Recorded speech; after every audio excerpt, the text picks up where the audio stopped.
To see the flying Mexican. That would be Alfredo Amezaga, and he is in center field. Nice hat as well. It's an email Tuesday night.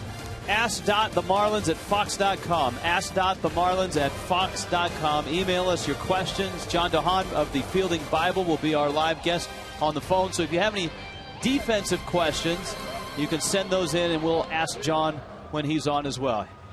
The Cincinnati Reds will come to the plate in this orderly fashion. Willie Taveras, Jerry Hairston, Joey Votto's at first. Brandon Phillips was spectacular in the field last night. Jay Bruce in right.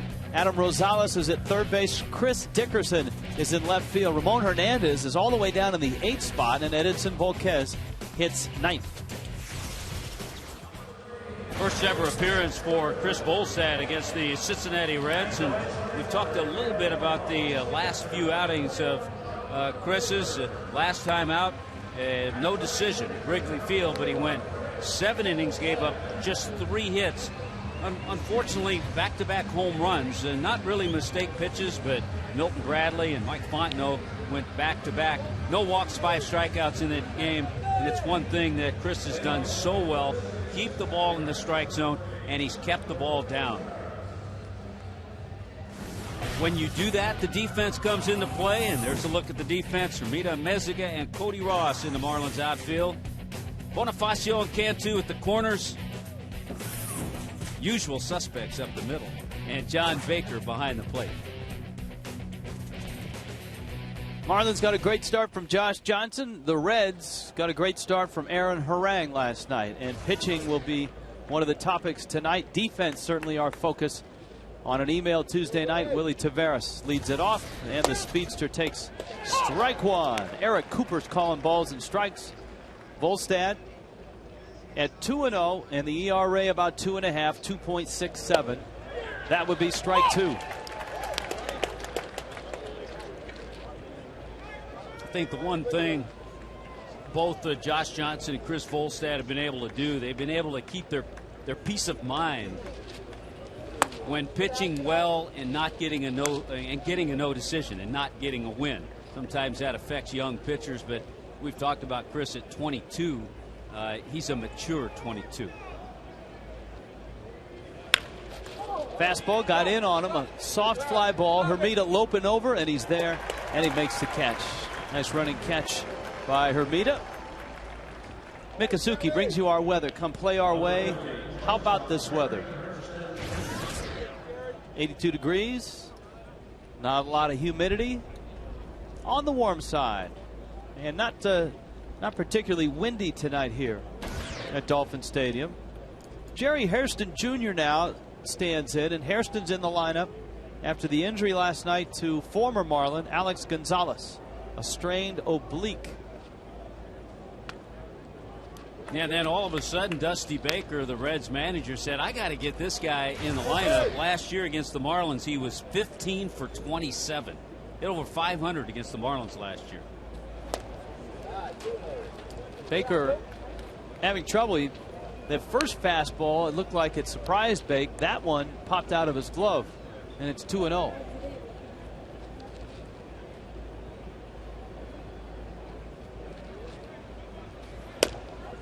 Volstad misses away.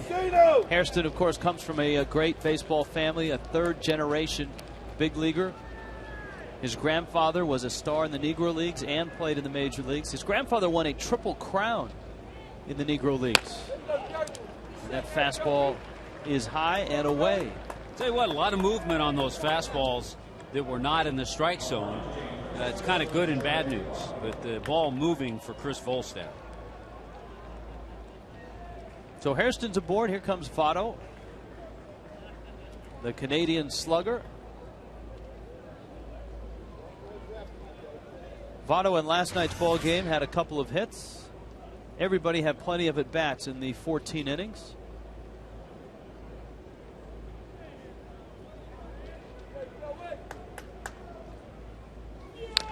Votto with a big swing and a foul. And last night, extra innings in the American League and extra innings in the National League are two different animals.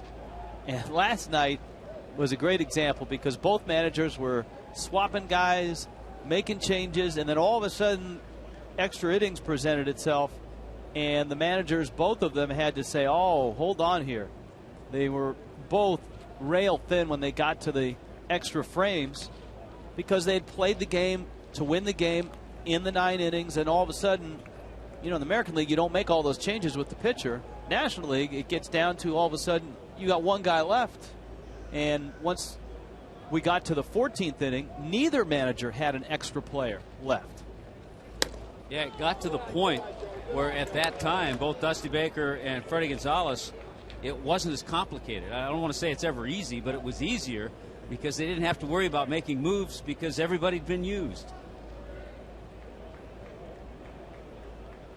Dusty Baker shaking his head this afternoon when we were talking to him about the schedule. Hairston bluffed and may have slipped. And Volstad misses outside, and it's 2-1. Ask the Washington Nationals about the schedule after their game today. Yeah. Where are they headed to? The Washington Nationals played a 10-10 suspended game. It was rain delays, lasted forever. Now they have to get on a plane. They go to Los Angeles, and they play the Dodgers tomorrow night at Dodger Stadium. Well, Dusty was just talking about a 2-game series. He said, man, a 2-game series, you can't get anything done in a 2-game series. And then he said, and we don't see you cats until September. And that's exactly how Dusty said it. He does. He is, of all the Major League managers to talk to, he is one of the most entertaining. Runner goes. So he's going to foul back. So last night, when the Marlins finally got to the 14th with the Reds, these were the scorecards. All the extra players were crossed out. Cantu hit a smash. Votto had him played perfectly. And, of course, the throw allowed Paulino to rumble on home.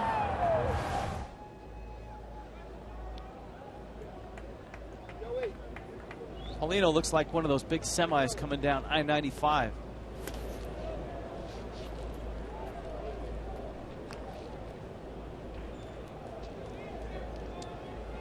Chris Volstad working on Votto.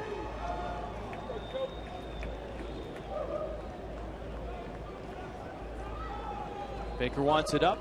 2-2. Runner goes. And it's down low. No chance to get Hairston.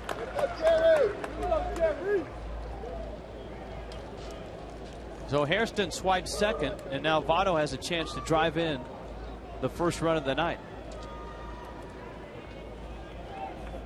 It's one of the areas that Chris is working on. It's a little slow to the plate. You saw the big jump that Hairston got.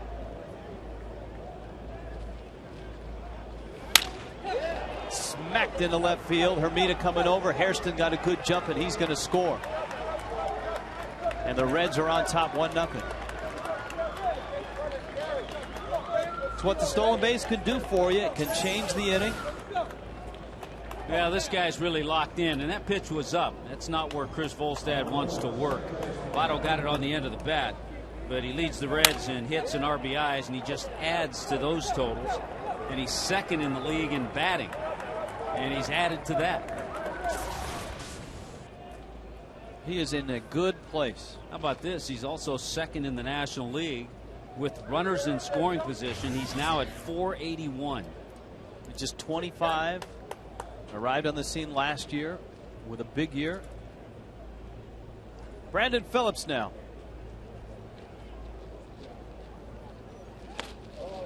Volstad's curveball is a strike. It's 0-1. Brandon Phillips showed everybody last night why he not only won a Gold Glove last year, but also won the Fielding Bible Award as the best fielding second baseman in all of baseball, not just National League, American League. And John DeHaan, the author of the Fielding Bible, will be our guest in a couple of innings. Well, I know I have a couple of questions for John about fielding, and I'm sure our emailers tonight could have some questions too. These were the winners last year, and you see Phillips now. Orlando Hudson got hurt, and that may have helped Phillips' case, but he's a terrific defender anyways. Rollins was a Gold Glove winner, as was Beltre. I like the fact that they give the award for the best left fielder, center fielder, and right fielder. not just pick an outfielder. And offense isn't taken into consideration. Nope. Just fielding. Not at all. That one's a foul ball into the Marlins bullpen. Phillips, you used the expression with Adam Rosales last night as a high energy guy. I think Phillips is that way as well, because he not only plays a good second base in terms of the glove and the throws, but an alert second base. Great anticipation, great instincts.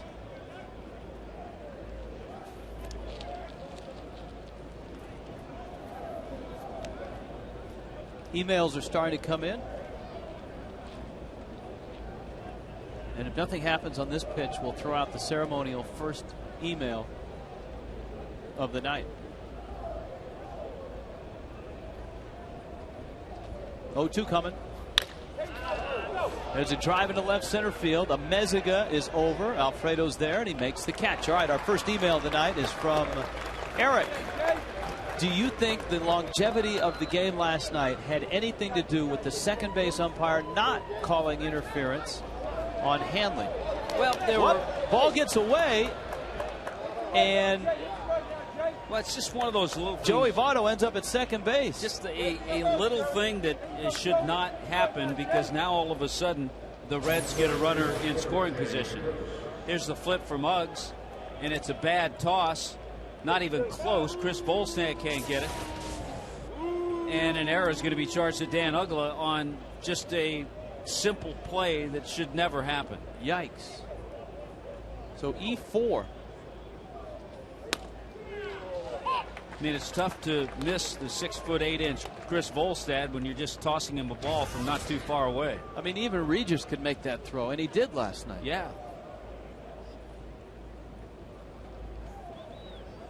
Well, it gives Jay Bruce a chance to hit with the runner in scoring position. Eric's question, do you think since it was the 14th inning that the second base umpire looked past Hanley going out of the base path? No, I don't think that's the case. I think if we look at it again, which we did, he probably could not have touched the bag with his hand, and you have to. But as you and I both looked at it, the throw from Giannis, he wasn't upended that much. He makes it, look, he has plenty of time, and he makes the throw, and it's possible Hanley could have touched the bag. You know, the more I see it, he could have reached over. It wasn't that bad of a throw, but Daniel Herrera, the pitcher, coming over to cover, it's a tough play for him, and the ball got by him. I think if Hanley hits him and upends him while he's throwing, then maybe it's a different story. It's a good question, though. I know that the longevity of the game affected both Tommy and I last night, because when we got to the 13th and the 14th inning, we were both out of gas. And Mike Riley's the second base umpire last night, veteran umpire. He's seen that play many times. 2-2 pitch. Volstad gets a strikeout. A sloppy first inning for the Fish, and the Reds get a run.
The Marlins at 15 and 11, down 1-0 already in this ball game.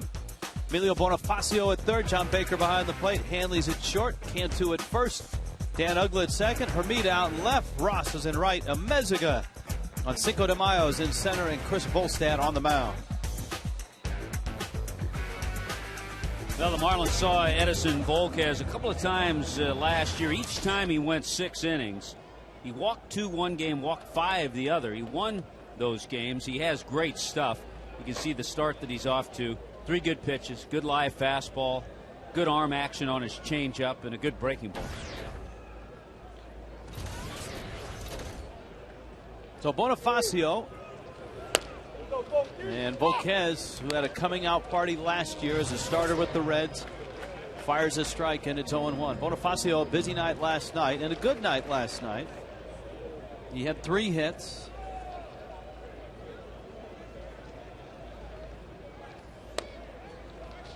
That catches the outside corner, and it's 0-2. The challenge for Bonifacio, and we've talked about it from day one. Select strikes, try to get deep in counts, try to walk a little bit more, and put the ball in play on the ground. He was great at it in the first week, struggled for a couple of weeks, and is starting to come back to where he was, but he doesn't identify that. That's a nasty pitch from Volquez. Well, it's easier for us up here to identify that as a nasty changeup after 2 really good fastballs. There's the arm action. Bottom falls out of it. The fastballs were 91, 92. It changeup right around 80 miles an hour.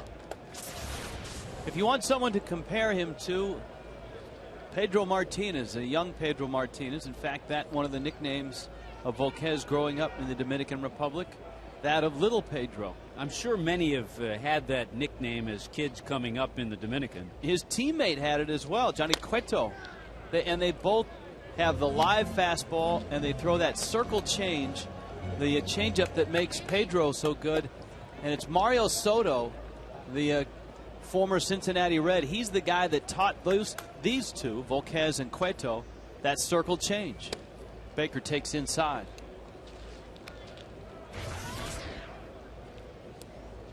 There's Bake last night, 1 for 4.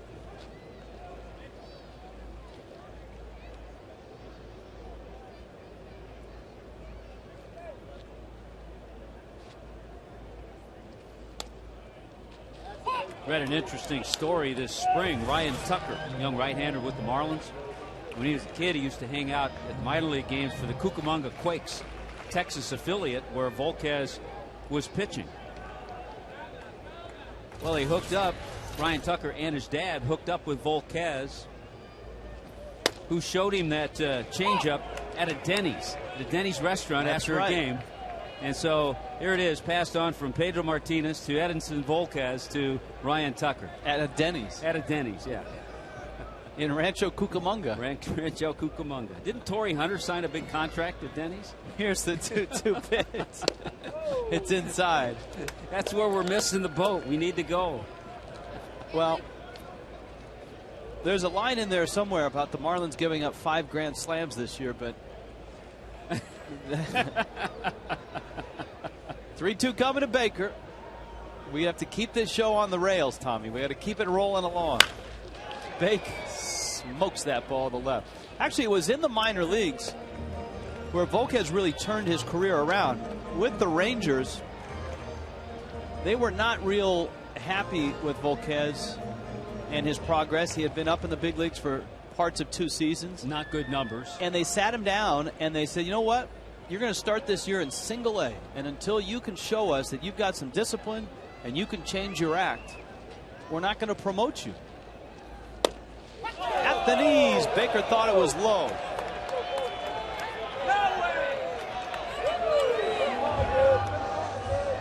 You don't see John Baker argue too often. We'll have to see that again. Chris Dickerson, Taveras, and Bruce in the outfield. Adam Rosales getting a chance to play at third with Harrison and Phillips up the middle. Joey Votto, the first baseman. Veteran Ramon Hernandez behind the plate. Let's see if Hernandez helped this call. Well, you know, it's not that bad. Yeah, I mean, it's borderline. Well, I'm sure Baker, when he gets back out there, is going to say, okay, I better get that pitch for my pitcher all night long.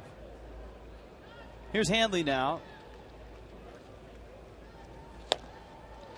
Hanley and Volquez teammates on the World Baseball Classic team, the ill-fated Dominican team.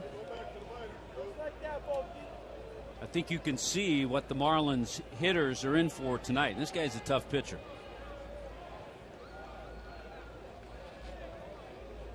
Made the All-Star team last year. Yes, he did. And deservedly so. I mean, his first 8 starts last year, 1 earned run or less in all of those first 8 starts, and that tied a Major League record. I think the last to do it was Mike Norris back in in Oakland Athletics. Yeah, the Billy Ball days in Oakland. The complete game, Mike Norris. Hanley hits a high pop, shallow center. Phillips is out, Taveras is in, and he makes the catch. And Volquez mows down the fish in the first.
Special events, save money, provide them with an unforgettable experience at a Marlins game. Call 305-626-SAVE and ask about upcoming special events in May, including Youth Baseball and Softball Day, Teacher Appreciation Night, Scout Sleepover Night, and more.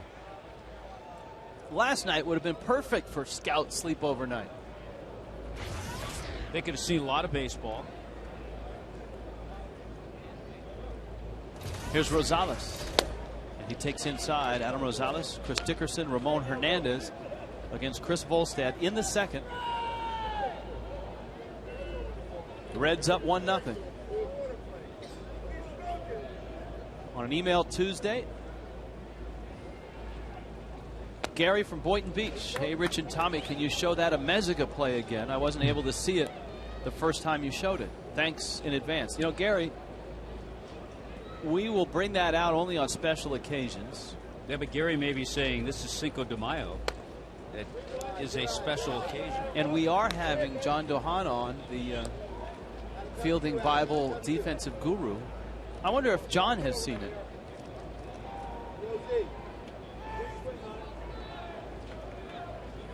So stick around, Gary. Maybe you'll see that tonight. Bonifacio flips it on over to first in time.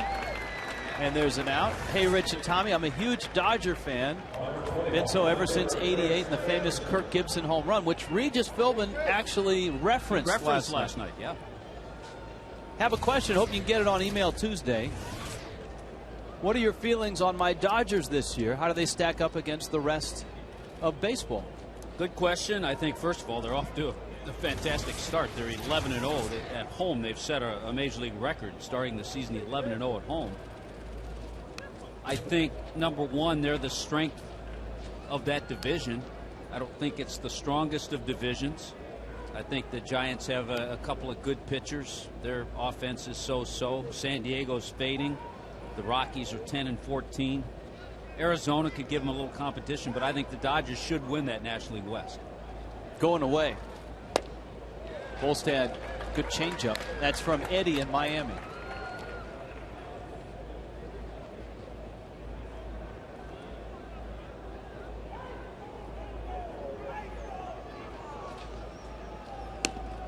Volstad misses down low.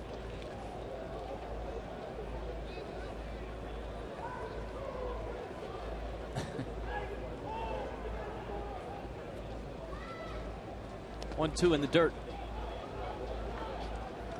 If you saw Marlins live, you saw Craig Minervini talking about Tim Cousins, the roving catching instructor for the Fish. He is here, and he had Baker and Paulino in the dungeon working on blocking and receiving skills before the ball game. Now that's the pitch, Tommy, right there. There you go. Remember the one Baker talked about and argued about? And I'm sure he said something to Cooper to the effect of, I want that for my pitcher too. It might even have been a little bit lower. So that's why, that's a great example of why when you're a catcher, you can question a call, but you can't go berserk because you want your pitcher to get that same call. So right now, a nice rapport going between Eric Cooper and John Baker. You have to develop a good relationship with the umpires. I mean, if you're a catcher, it's so important for your pitcher, for your at-bats, because if you get on the wrong side of a couple of umpires, they can make your life miserable. By the way, Chris has gotten in a nice groove here. His two-seamers down. He's thrown some good change-ups in this inning. Better location in this inning. Dennis from Miami wants to know, now that Logan Kensing is a national, what will happen to the exploits of Logan and JJ? Will there be a new player on the team named to the squad? Boy, that's a good question. We've had many staff meetings concerning just that, and we've yet to come up with an answer. 1-2 the count with 2 outs. Volstad working on Ramon Hernandez. Speaking of umpires, Stephen and Michelle from Miami. Gentlemen, good evening. What an exciting win last night. You guys have any idea if Bill Hahn will be umpiring any Marlins games in the near future? We missed the mustache. I don't think we've seen. Have we seen No. Bill Hahn this year? No, because we always focus intently on the mustache. We'd remember that one. That one, Volstad, I think, thought he would let it go as if it would be an easier play for Hanley, and now he's kicking himself. Yeah, every once in a while we'll see a pitcher do that, and you say, boy, that's good reactions by the pitcher because he doesn't deflect it. But Chris starts to go, and then look at, he can see when he turns around, he sees that Hanley's not there. And I think he could have made that play, and he purposely let it go thinking that Hanley would be there. And you could see his reaction too. Soft line drive over Uggla's head into right field. It nestles in, and Volquez has himself a hit. And so now for Volstad, that little hesitation of going after that ground ball, he's looking at first and second. Yeah, and all of a sudden now back to the top of the order. He has 2 out, but yeah, the little hesitation, the pitcher getting a bloop base hit, and now he's in a little jam. Volquez, his first hit of the year. Billy Hatcher was a World Series hero for the Reds, that Lou Piniella-led team.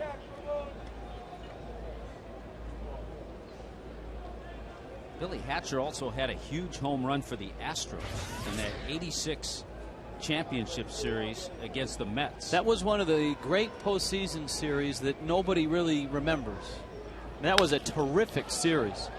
Chopper to short, on to second in time to get Volquez. Jorge Cantu's coming up.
day.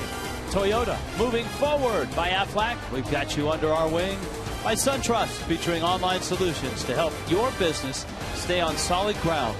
Live solid, bank solid, SunTrust. Sun-kissed.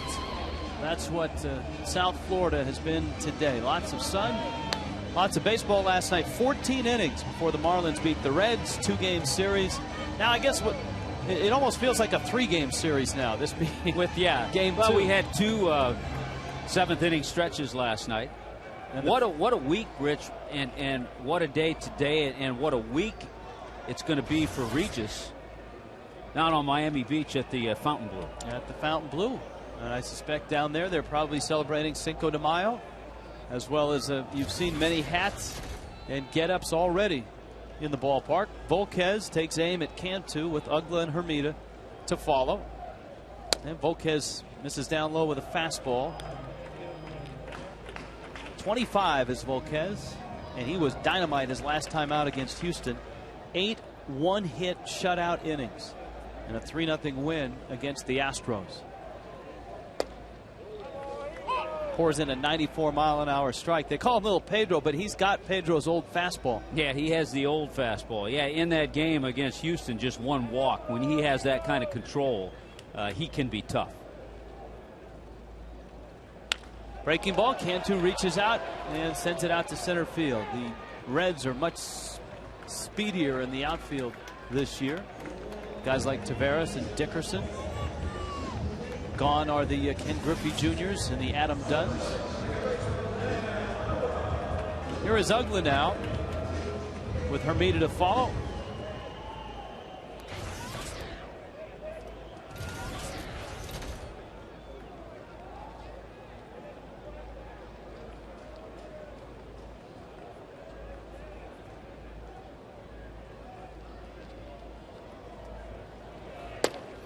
Just a reminder, we'll have the author of the Fielding Bible on here in an inning or two.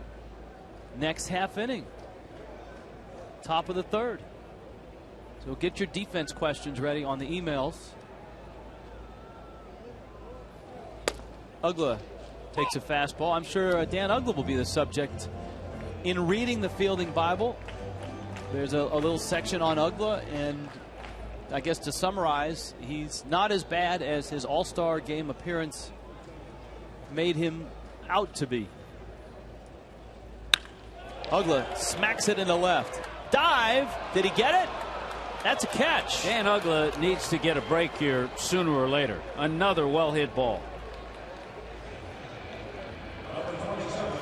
Ugla's been spraying line drives and warning track shots all over the National League. That's not a catch. Oh, that is not a catch. I didn't think he caught it to begin with. That was a trap. The tough play for an umpire in that case, and the third base umpire makes that call, is Chuck Merriweather, is to get out there as quickly as possible so he can see that call. But when the ball is hit sharply as it was by Dan Ugla, it's hard to get more than 5-10 feet closer to left field. I'm sure when Chuck sees that, he'll say, yep, that's one that I didn't get right.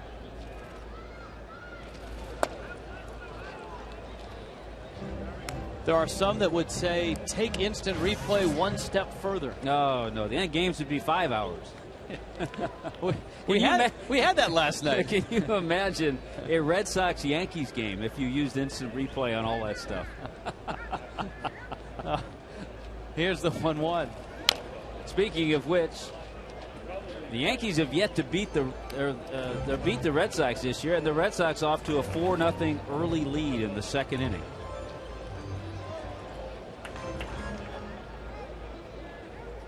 Beckett going for the Sox. Mentioned Braves are underway and scoreless in the bottom of the second. Here it's 1-0 Cincinnati. Hermida waiting a 1-2 pitch from Volquez, who has that deadly changeup. But he fires a fastball outside.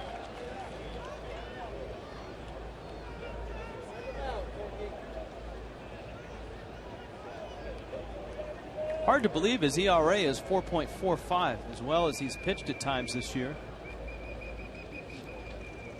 Well, his first outing of the year was a rough one. Gave up 5 runs, 4 earned runs against the Mets, 4 1/3 innings. Gave up 6 runs in his next outing in Milwaukee. So his first 2 starts of the year were a little shaky. Then he started to settle in and throw better. He has started twice against the Marlins, and he beat them both times. Those are the last 3. Look at the 8 shutout innings his last time out against Houston. And there is the circle change. We will talk defense. Tommy will put his right hand and take the oath on the Fielding Bible when we return.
We're good. We like your book, The Fielding Bible, because it's a chance for us to appreciate some of the guys we see around the league who are great defenders. We saw Brandon Phillips make 3 terrific plays here last night. Grounded to third. Bonifacio picks it up, fires it over to first in time, and we'll start at third base for the Marlins. Have you seen enough of Emilio Bonifacio to get an idea of what kind of defender he is? Well, I haven't seen much, but I can tell you he is off to a good start this year. His defense at third base has saved 3 runs for Florida so far this year, and that's a big improvement over Jorge Cantu last year, who was a -8 over the course of the year. So I think that's going to be an improved defensive spot for the Marlins. And John, Tommy Hutton here with Cantu now over at first base, where he's an improvement over Mike Jacobs. That's one of the reasons the Marlins, I think, are a little better defensive club this year. Well, exactly. One of the things we did in the book, The Fielding Bible, and this is the second volume, we did it 3 years ago as well, is we converted the defensive numbers into runs saved. So we're trying to figure out, all right, how many runs has this player cost or saved the team with his defense? And Mike Jacobs cost the Marlins 23 runs with his defense. So it's clearly addition by subtraction by not having Mike Jacobs over at first base. The team that really, I think, was the poster child for the defensive improvement last year, and you were quoted a lot in the Sports Illustrated baseball preview, are the Tampa Bay Rays, and we've talked about them. They're on our network as well. The Rays went from the worst team defensive history in 2007 to an outstanding team in 2008. That must, for a guy like that appreciates and keeps all of these great defensive stats, they must have been a fascinating team to cover. Well, it was exceptionally interesting because offensively they were about the same. They scored, I think, actually 8 fewer runs over the course of the season. But then on defense, when you count their pitching and their defense, they had 270 runs less allowed. And using our run-saved analysis, we're basically crediting 100 of those 270 runs to the defense out there. 170 was due to pitching and 100 runs due to defense. So that's a huge improvement from one season to the next, and it's equivalent to about 10 wins. There's a rule of thumb that says every 10 runs is about a win. So 100 runs saved. Their defense saved them 10 runs. And John, in particular, point out a couple of players, in particular with the Rays, who helped that cause. Well, of course, there's always Carl Crawford, who's one of the best defensive, in fact, the best defensive left fielder in baseball. He won our Fielding Bible Award. It's an award we give out to one player at each position each year. So he was one of the best players for the Tampa Bay Rays last year. Brandon Phillips stands in with Joey Votto at first. Votto a walk, a 1-0 Cincinnati lead. We're going to dip into our email bag. It's Email Tuesday. Votto is running. Baker is throwing. And that ball's going to skip into center field. That'll be an E2 in next year's edition of the Fielding Bible. And Votto ends up at third base. Which brings up a question about base stealers and catchers and percentage of throwing runners out. How much do you take into a factor the pitcher's delivery? Because so many times we see slow deliveries to the plate. Well, absolutely. It's ironic that catchers are evaluated so much based on their throwing arm, and pitcher defense, holding runners, has nothing to do with the Gold Glove Award. Greg Maddux for years and years was very poor at holding runners, yet he kept winning Gold Gloves. And we estimate that pitchers are more responsible. In fact, we accredit them with 65% responsibility for holding runners at first, and only give catchers 35% responsibility.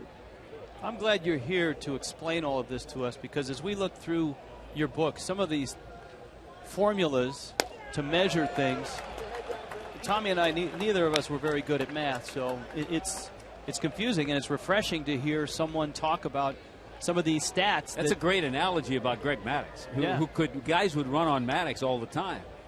So, I mean, the guys that are the best fielding pitchers in the game right now, well, I guess Kenny Rogers would be right up there. Well, he was a poster child because he could do both. He could not only field his position, but he held runners on incredibly. I think he only had 3 stolen base attempts against him last year.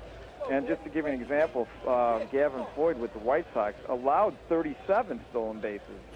So the extreme between pitchers holding runners and how well they do it compared to others, much more extreme than how catchers can throw them out. So, pitchers holding runners is much more important in the running game than how the catcher can throw. Ground ball through the drawn-in infield, and the throwing error is big because it brought the infield in, and Phillips' ground ball sneaks into left field.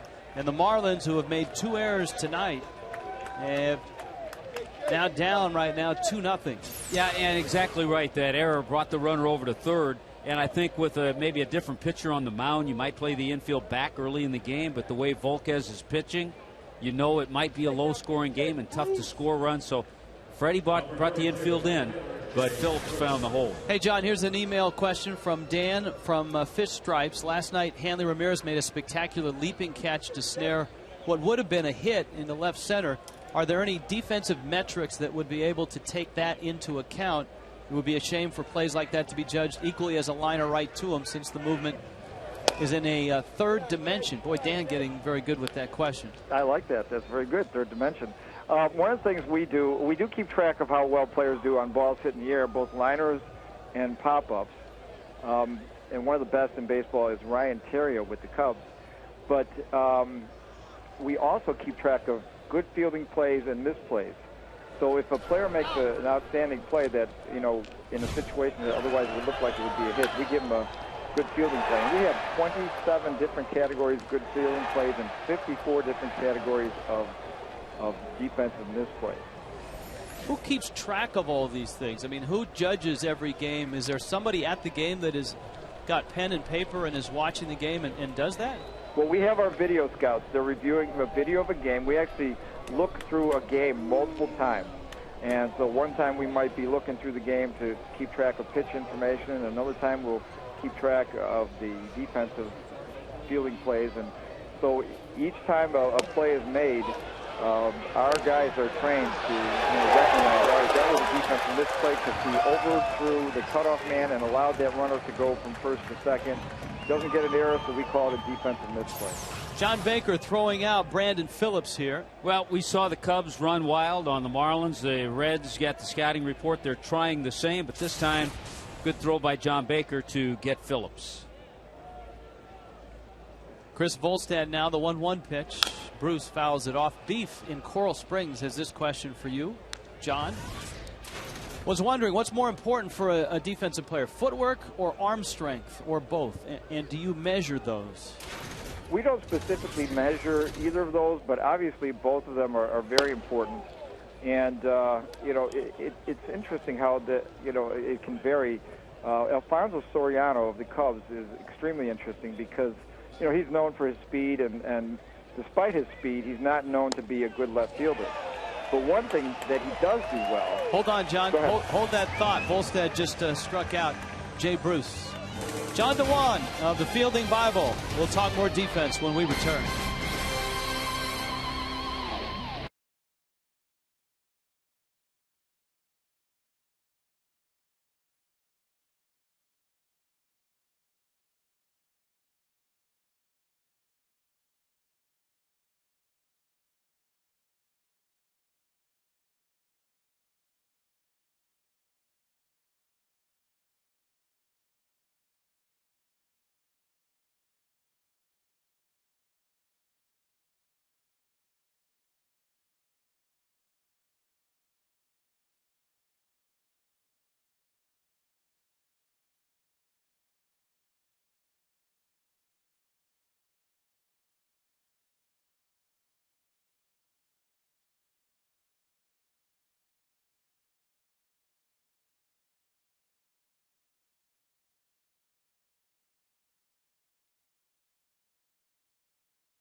Pick up the Fielding Bible and you leaf through it. There are some players that you might learn some things about. John, we'll talk about 4 guys, and let's start with Torrey Hunter, who's won 8 straight Gold Gloves, but he doesn't exactly grade out like that in your book, does he?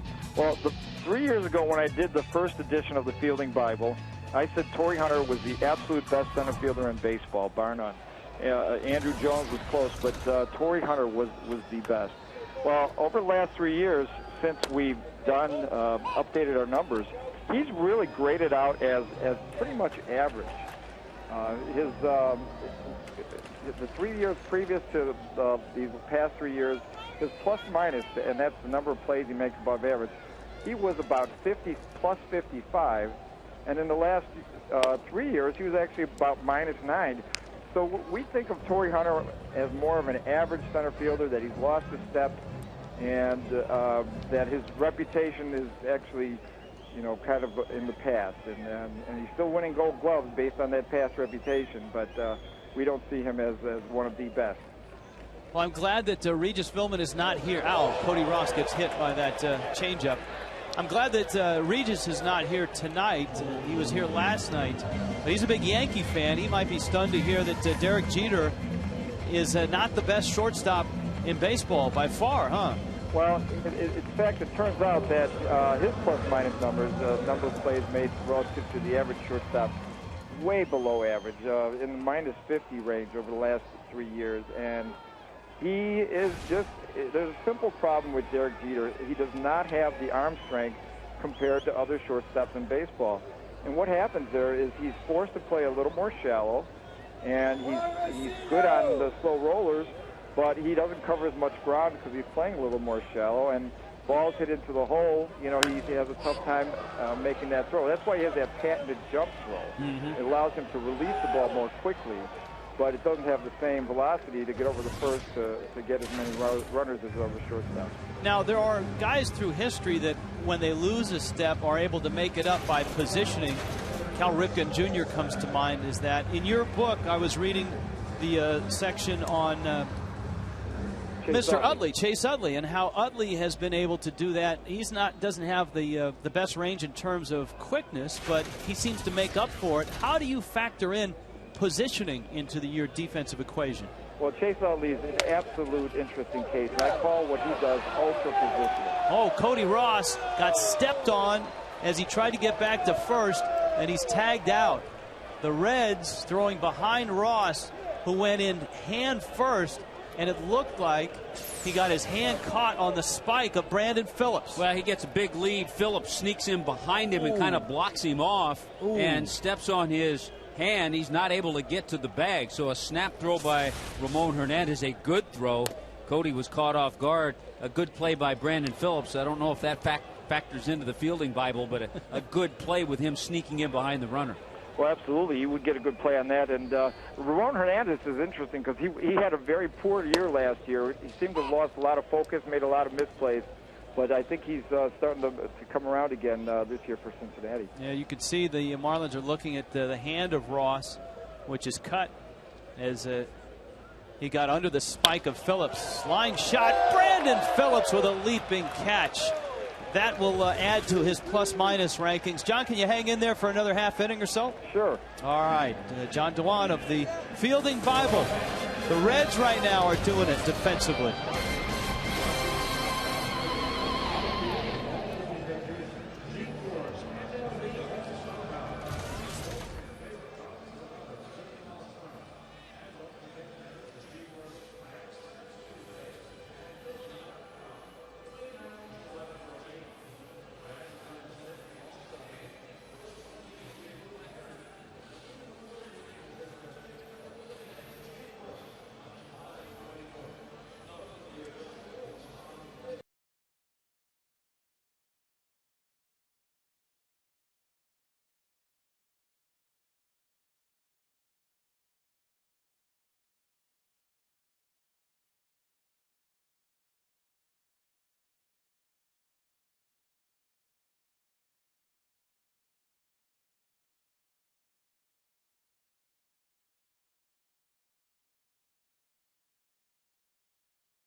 Last night, Tommy, he took a couple hits away and made some spectacular plays behind the bag. Yeah, he showed great range, great quickness, flipped that ball, backhanded out of his glove. Just some amazing plays, and you know why he's had the best fielding percentage the last couple of years. John Dewan of the Fielding Bible. We were talking about Chase Utley and how he positions himself. How do you compare an Utley to a guy like Phillips who has such great range? Well, Brandon Phillips is probably the most athletically gifted second baseman in baseball. He shows it, and our numbers show him as a plus 17 last year in terms of plays made above average. However, we had Chase Utley at plus 37, or actually plus 46. And it was incredible. What he does is what I call ultra positioning. And against lefties, he's way over towards first base because of the way they pull the ball. And against righties, he's generally way over towards second. And he does a lot of studying of the of hitter charts where they tend to hit the ball. And as a result, he gets to a lot more balls than other second basemen, including Phillips. All right, let's focus on some Marlins individually. Let's start with the guy in center field. How do you measure the worth of an Alfredo Amezaga, who is a plus center fielder, and when we've seen him, he's a plus shortstop? Well, he's basically a plus at pretty much any position he plays. You know, if you could put him at every position at the end of the game, when you need the defense, he would be great. But you know, at center field, he has been tremendous. He's over his career, and it's not even a full season. It's a little more than full season.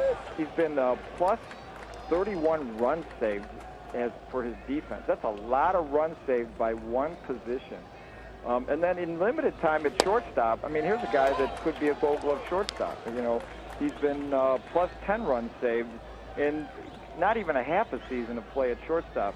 So no matter where he plays, he's a plus at second when he's played there. It's just a guy that you'd love to see him at every position if you could. You know, it's nice to hear someone like you say that, because we say it, and people say, well, you're Marlins broadcasters. Right. But Freddie Gonzalez says it. He sees it firsthand. And, you know, the amazing thing, John, talking about Amezaga, he had never played center field in his life until 2006, I believe. And the Marlins needed somebody to play center. He volunteered out in Wrigley Field. Let's talk about Hanley Ramirez at shortstop. The Marlins in the offseason were hoping that Hanley could take a step forward like other young shortstops do as they get older. How has he done this year? Well, Hanley is, you know, on his way to being the most valuable player in baseball. I mean, the way he hits, it's incredible for a shortstop. And then you add the fact that his fielding is turning around. 2 years ago, in 07, he had a very poor defensive season and cost the Marlins about 27 runs. But he's starting to figure it out. And last year, he actually saved a run defensively, so he's pretty much an average shortstop and a big improvement from the previous year. Last year,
car, truck, or van, who are you going to call? 1-877-MAROONY. By Checkers, Little Place, Big Taste. By Corona, this Cinco de Mayo, be sure to grab some ice-cold Corona or Corona Light. And by Publix, where shopping is a pleasure. Emilio Bonifacio leads it off against Edinson Volquez. Runs up, chops one, and a nice play from behind the plate by Ramon Hernandez to get Bonifacio at first base. It's our last half inning with John Dewan of the Fielding Bible. It's the lightning round. John, quickly, how have the Marlins done defensively this year? Have they taken any steps forward? Well, they definitely have. And in fact, as a team, they are fifth in baseball with +9 runs saved by their defense, and much of that is at shortstop. So you like to see that. You like to see the improvement of Hanley Ramirez and the team as a whole. So 5th in baseball with +9 runs saved, tied with the Astros. Statoftheweek.com, by the way, is the website for John. Statoftheweek.com, and the Fielding Bible you can pick up at any bookstore. We'll keep the lightning round going. Tommy. Yeah, and John, do you see a team out there that could be the Rays of last year? Well, I don't know if a team can improve by that much in one season again. I'm sure it's possible, but can it happen in 2 seasons in a row? I don't think so. But last year, the Kansas City Royals were the worst team in baseball at -40, and this year so far they're 4th in baseball at +10. I'm not sure they can hold on to that, but the Mariners have made a great improvement in the outfield, adding Endy Chavez and Franklin Gutierrez. So their outfield is tremendously improved. And I do like the Marlins. Your team right there. I think they have a chance to do a very good job defensively. All right, lightning round goes to the email bag. Daniel from North Lauderdale, best defender in your opinion ever to play the game? Oh, that's a tough one. Back about 5 years ago in his heyday, we were tracking Adam Everett with the Houston Astros, and his shortstop play was absolutely incredible. He was coming in at +30 and +40 every year, and he was tremendous. But you gotta go with Ozzie Smith. There's nobody ever been like Ozzie Smith, so I would take Ozzie Smith at shortstop over anybody at any position. John Baker at the plate with an out here, and that's a strike. Lightning round, my turn. How do you compare? It's hard to compare hitters by era. What about defenders? How do you compare Ozzie Smith to, say, an Omar Vizquel? Well, what we can do is there's an excellent organization called Retro Sheet, and they have play-by-play going back in time. And so we're starting to gather that play-by-play information and start to look at how well do players cover their position relative to other positions across the era. So we're still learning that. It's still based on general impression about how good Ozzie Smith is. And we do have some numbers that show it, but nothing like we do these days. Lightning round, last question. I'll take this last one. How much do you factor in the turf? Some grasses are thicker, Dolphin Stadium's very fast. How do you factor that in? It just plays out as, it factors in as to how quick a ball will get through the infield. So right now we're measuring balls as either softly hit, medium hit, or hard hit. But our newest invention this year is our batted ball timer. And so we are keeping track of how long does a batted ball take to reach the fielder. So that will take into account the length of the grass. Great stuff. John Dewan, statoftheweek.com is the website, and I don't know if you have a life or not, but you certainly have an incredible amount of information on that website. In the Fielding Bible. Fielding Bible 2 is out. It's got Jimmy Rollins on the cover.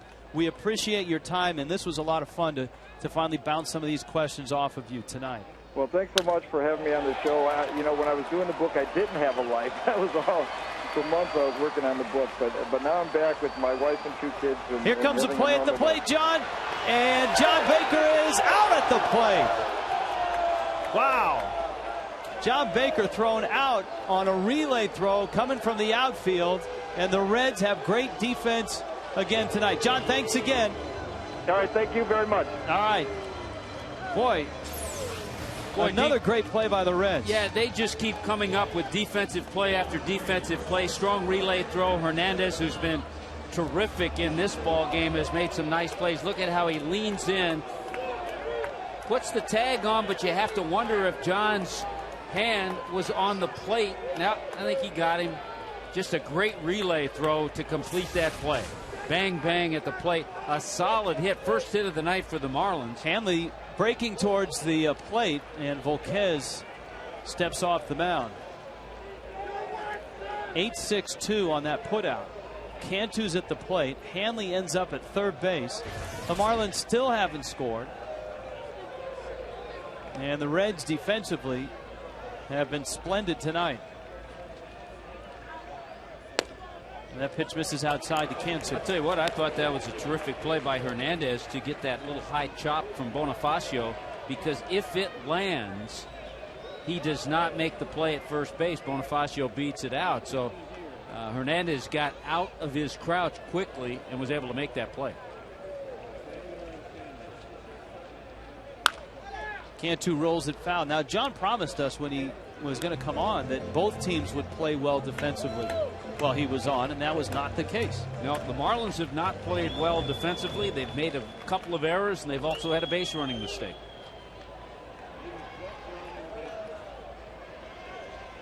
Cantu at the plate. Hanley's at third, and there are 2 outs here in the 4th. Volquez busts that fastball in on Cantu's hands. That left wrist last night. He tweaked it on a catch and tag play at first. Nice swing, by the way, from Hanley to shoot that 2-base hit into left center.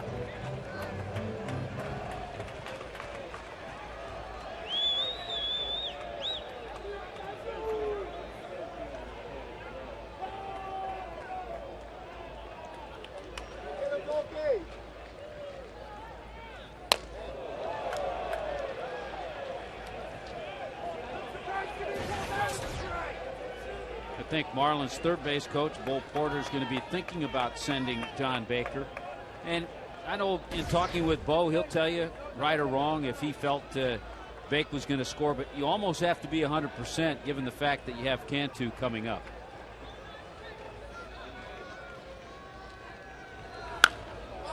Cantu popping up. Hernandez back to the screen, and he has just enough room to make the catch. And the Marlins are still down 2-0.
Press the SAP button on your remote or your set. Cookie and Raul appear. Hi, guys. Hi, fellas. How are you? Hi, Tommy. We've been talking defense tonight, and the Reds have been outstanding defensively. They've made some tremendous plays, Cookie. Absolutely. I think that defense means a lot. And when you have pitching and defense, you're going to be in every game. And that's exactly what we have seen from the defense of the Reds yesterday and today. It's been fantastic. Yeah, especially when you have a guy like this throwing in Edinson Volquez. And Chris Volsat throwing pretty well himself. Ugla. Defense. Buena Diving defensa stop de on the Dan first. Ugla para sacar el out.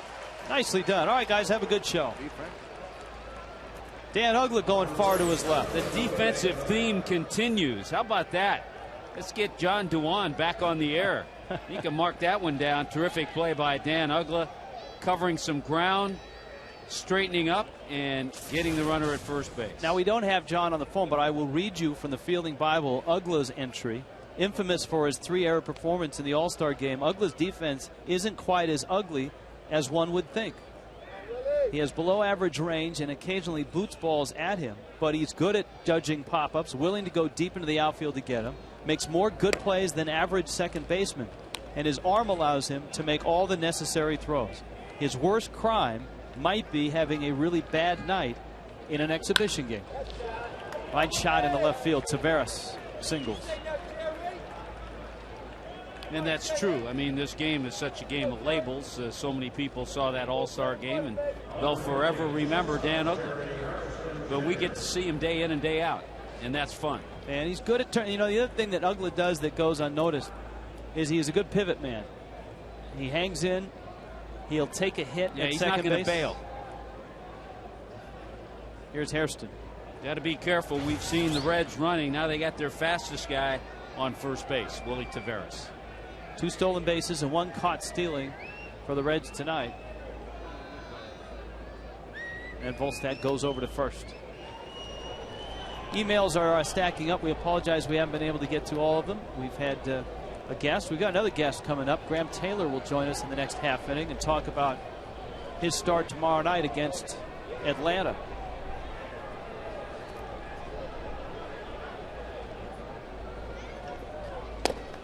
Swing and a miss by Hairston.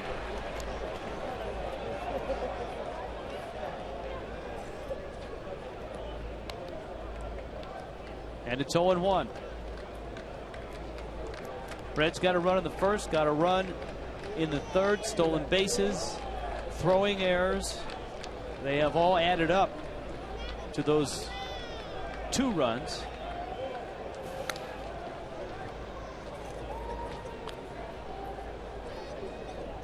Chris has had to work a little more than Volquez. He's thrown more pitches. Edinson Volquez has thrown just 47. And Chris Volstad's up to 73 right now. Taveras not running. Gorgeous bunt. Beautiful bunt. And Bonifacio picks it up. Hairston has a bunt single. So the Reds have a couple runners on. The duck arrives. What was the distance from the pitcher's mound to home plate before today's standard at 60 feet 6 inches? I didn't know that there was. I always thought it was. Well, let's see here between you and me. Do you think it was longer or shorter? Oh, I'll bet you back in the day it was shorter. See, I was thinking it was longer. That's before Tommy John surgery and all of that. No, I think it's shorter. Okay, I think longer. So that'll be our entrance to this Aflac trivia question. Volstad getting a visit from Mark Wiley right now. Well, with a couple of guys on, and certainly one of them in scoring position, it brings up the guy who leads the major leagues in batting average with runners in scoring position. Joey Votto hitting .481 in those situations.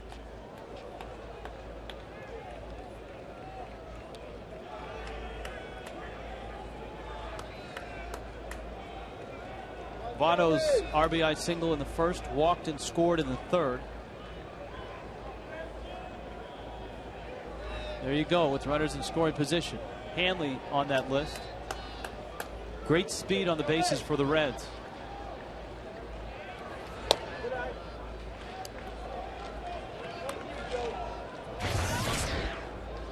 Yeah, and you have to be careful with Taveras. I mean, he can steal third, too. And he's got good speed behind him, as you mentioned, Rich. 2 guys who fly out there.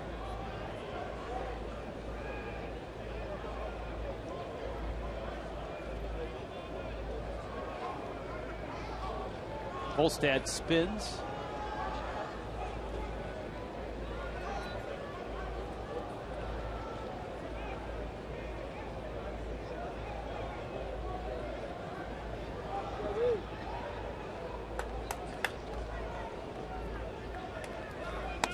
Remember last night you had the in case of emergency break glass for a different Aflac trivia question.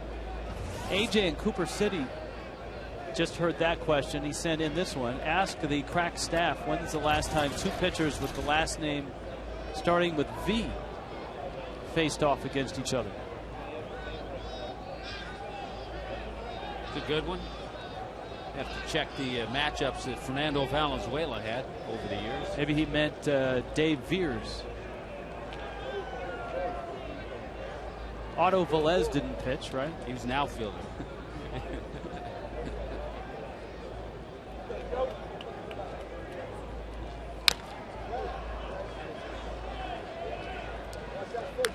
Teammate of Otto's in Toronto.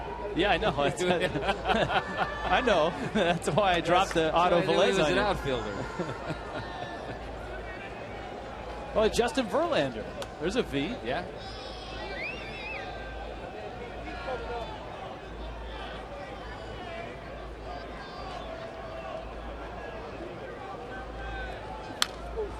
That one's fouled back. It's a good question from AJ.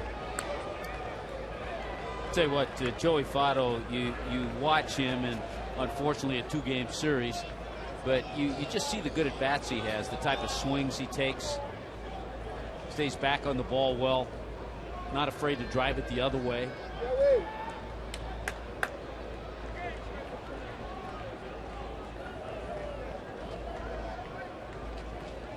Volstad trying to keep Taveras close at second.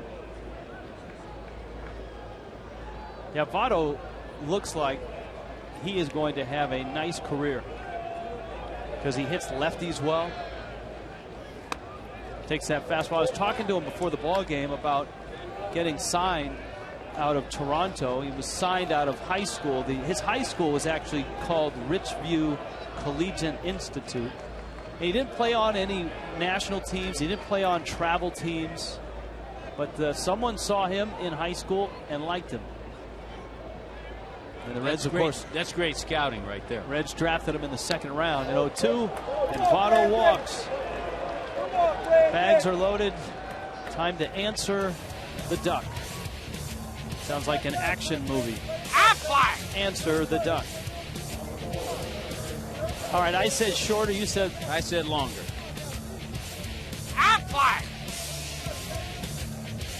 About 45 feet. So a lot shorter. That's kind of like softball.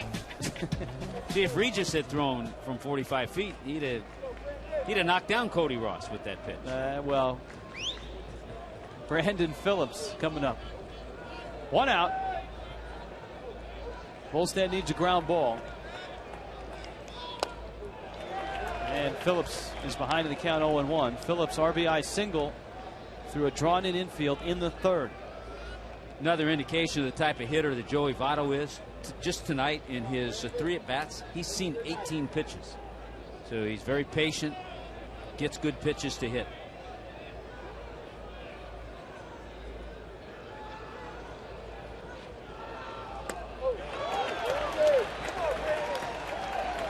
This is really key, and it's a tough situation for Chris Volstad. He has this bases loaded situation. He has a possibility for a double play ball, good speed at the plate. But you hate to have the Reds open it up even more because of the way Volquez has been pitching.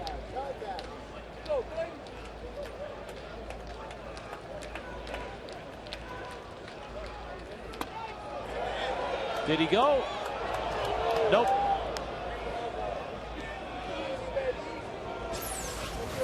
Tried to go upstairs, get him to chase the high fastball, and he held it back.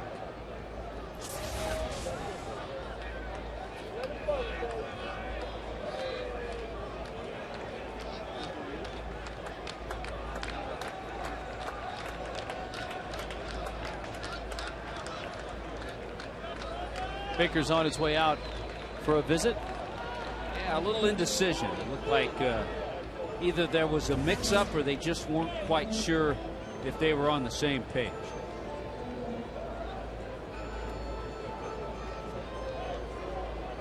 Bases filled with Reds.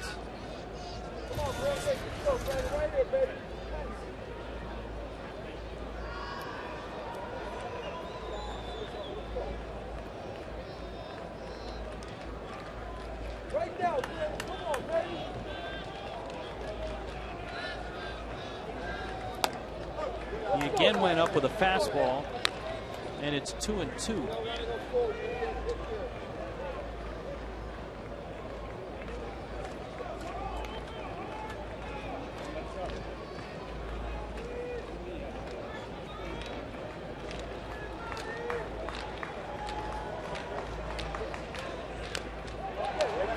They couldn't hold it. Stays at 2-2. You saw when Baker went out there, Volstad had the glove over his mouth. The legend is that Greg Maddux was one of the first to do that. Greg Maddux gave away one of his little secrets the other day at Wrigley Field when he was on air with Len Casper and Bob Brenly. One of the things he used to do in spring training, he would throw a hitter that had hit him pretty well. 2-2 line drive, base hit, right center. This is trouble. The score at least 2. Tavares and Hairston score, and the Reds have put 4 on the board. And that man has impacted this brief 2-game series in a variety of ways. Brandon Phillips. And I think we're seeing a little bit of Brandon Phillips. There's a curveball, but it just stays middle of the plate after missing with a couple of fastballs. Phillips stays back nicely, doesn't try to pull it. That's why he's their cleanup hitter. 3 RBIs tonight. He's a good clutch man. Chris knew he left a pretty good pitch out over the plate for a good hitter. And he might not be anchored at first base long, although he does give that right side a chance to open up with Bruce at the plate. So what was the secret? Well, so in spring training, Maddux would throw that hitter just a pitch that he would never throw him during the regular season. So then that hitter would think, hey, he's going to use that pitch during the season. And it would be a pitch. That's why he always had such a high ERA in the spring. Well, Legend had it. The reason he put the glove over his mouth was that he felt there was a sequence, and I don't know the player or the time, where his catcher came out and they talked about what they were going to throw the hitter, and it might have been Will Clark or someone like that. Apparently he felt he was reading his lips because Clark hit a home run. Marley's got the double play, and Volstad does get out of the inning. But the Reds put 2 more on the board and lead it on a night where Volquez has his good stuff. It's 4-0 Cincinnati.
On top in the bottom of the 5th inning. It could have been worse were it not for the help of the Checkers double play of the night.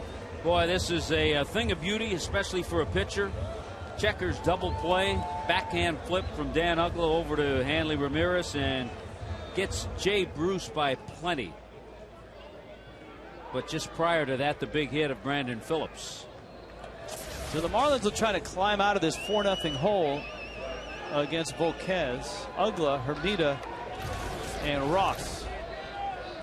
Uggla hit a sinking line drive that was trapped in left field, and so he pops this one up.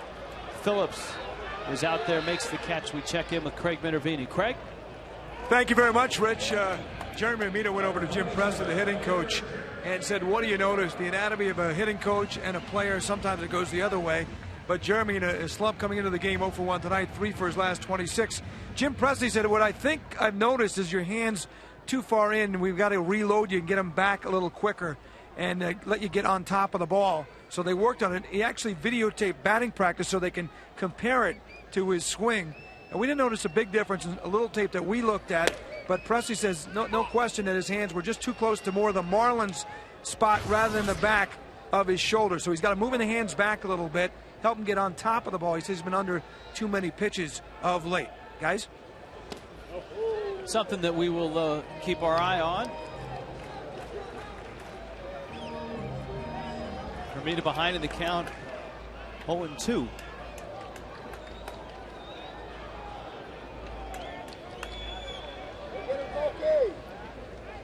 0-2 pitch. That's down low. It's always kind of interesting. I want you to look at that finger. See how that finger, the bottom hand is off the bat? I remember years ago, a scout came up to me and he said, "Do you always have your finger like that?" And I said, "Yeah, I never thought about it." He said, "That's good. It just frees it up. It frees up the swing as you take it through the zone." And you'll watch a lot of hitters and they have that bottom hand finger up. Almost a diving catch. Hairston knocks it towards the line, and he is flat on his back. Throws his glove down. Thought he should have made the play. Had he made the play, that would have been spectacular. Yeah, it would have been unbelievable range factor on that. But Jeremy Hermida gets himself a double. A little bit off the end of the bat. He'll certainly take it. Harrison has good speed, got a good jump. Looked like he was going to put it away.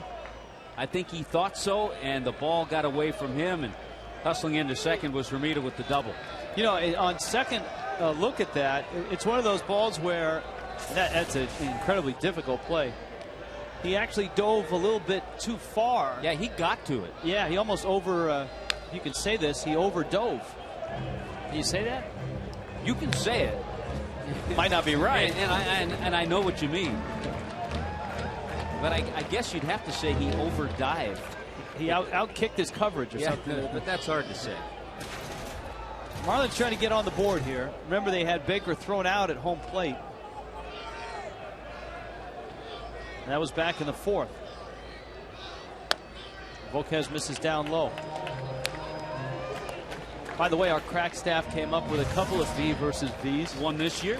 Yes. Javier Vasquez has faced Edinson Volquez once and Chris Volstad once. Vasquez and Volstad this year in Atlanta. That's why we have there you go. A crack staff. Ken Lee is the official wrangler of the staff.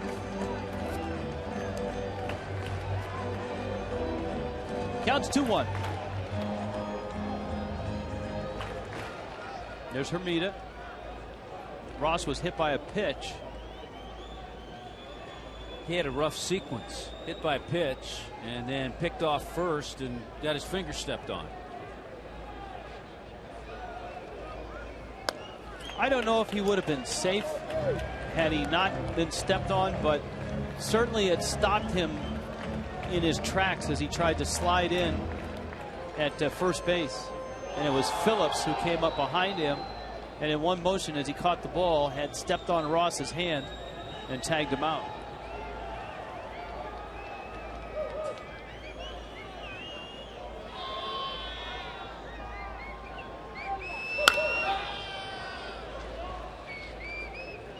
Three and two.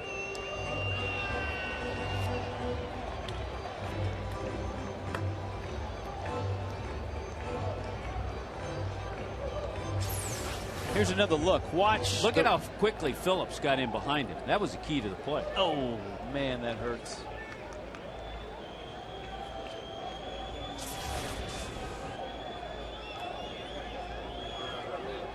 Full count.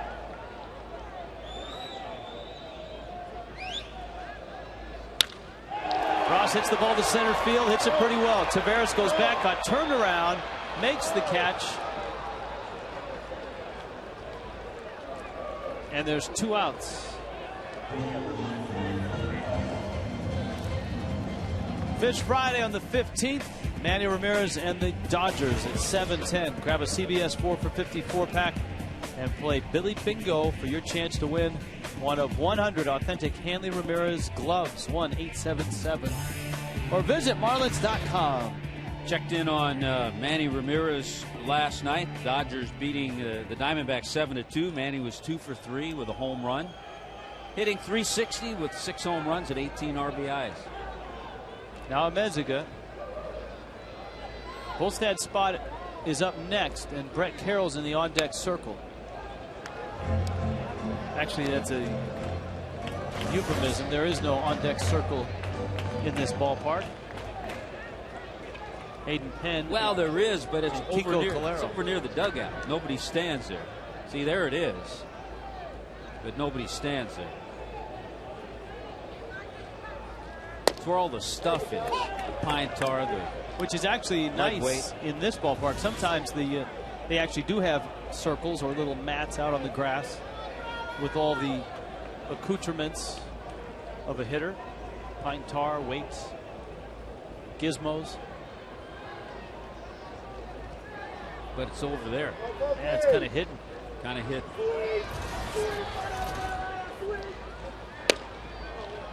There's no fungo circles. Remember fungo circles? Sure. The coaches used to stand in those circles and see the on-deck circle is way over here. Yeah, the coaches used to stand. Used to be kind of like right in there, both sides. Now I think they have a covering around the batting cage. A lot of places do.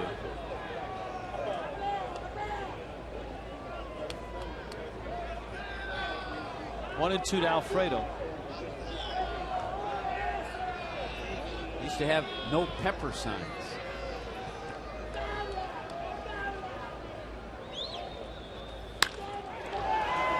Amezaga puts it in the air. Out to Taveras, who makes the catch, and the Marlins leave yet another runner out there. Volquez dealing a shutout.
Plays. We've been talking defense all night. We'll show you some of the defense from tonight. John Baker with a strong throw there. How about Brandon Phillips? How about the relay throw? 8-6-2. Dan Uggla increasing his range factor. And Land Rover all year long. Land Rover giving us the extraordinary plays of the game. You know, a guy who's versatile. We talk so much about Alfredo Amezaga, and he certainly is. Reds fans have Jerry Hairston Jr. He's the same. You can put him in the outfield. You saw that strong relay throw. How about another Land Rover extraordinary play? Bonifacio. Rosales bid for a base hit. You know what helps him at third base is his quickness. I mean, he's quick to get to that ball and then pops up with a strong throw. And he has vastly improved since the the first week or so of spring training, I was talking to Freddie Gonzalez about this the other day. He was a little worried first week of spring training watching the defense of Emilio, but he has come a long way and been outstanding at third.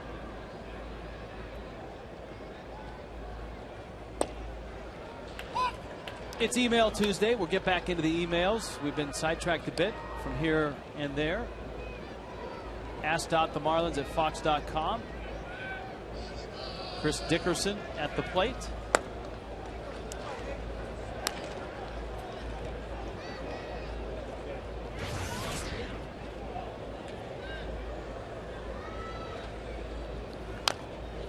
We get emails from Gainesville all the time. This one is from Alex. Tommy, do you think Freddie is trying to battle-harden Matt Lindstrom into being an effective closer with the 2 late-inning appearances against the Mets several games ago? P.S. Good job in keeping the discussion up through the late innings last night. I think every outing for Matt Lindstrom is just progress for him. Out in the air to center field. But I think Alex is on to something there in the importance of Sunday's appearance by Lindstrom against the Cubs. In Chicago. Yeah. Yeah. Because it wasn't a safe situation. The Marlins were down in the bottom of the 8th, and Freddie brought Lindstrom in just to finish that inning. But he wanted to give him some work because he hadn't worked in the entire series, and that was to keep him sharp so that he would be effective the next time he pitched. And the next time he pitched was last night. And he had a 1-2-3 inning. And I thought threw his breaking ball as well as we've seen this year. And we've seen what happens to Lindstrom when he hasn't thrown for 4 or 5 days. Some closers are okay that way, but I would say over the years most like the work. The more work they get, the better they are. Sally from North Lauderdale is begging to see the amazing Ameziga play since it's the Cinco de Mayo.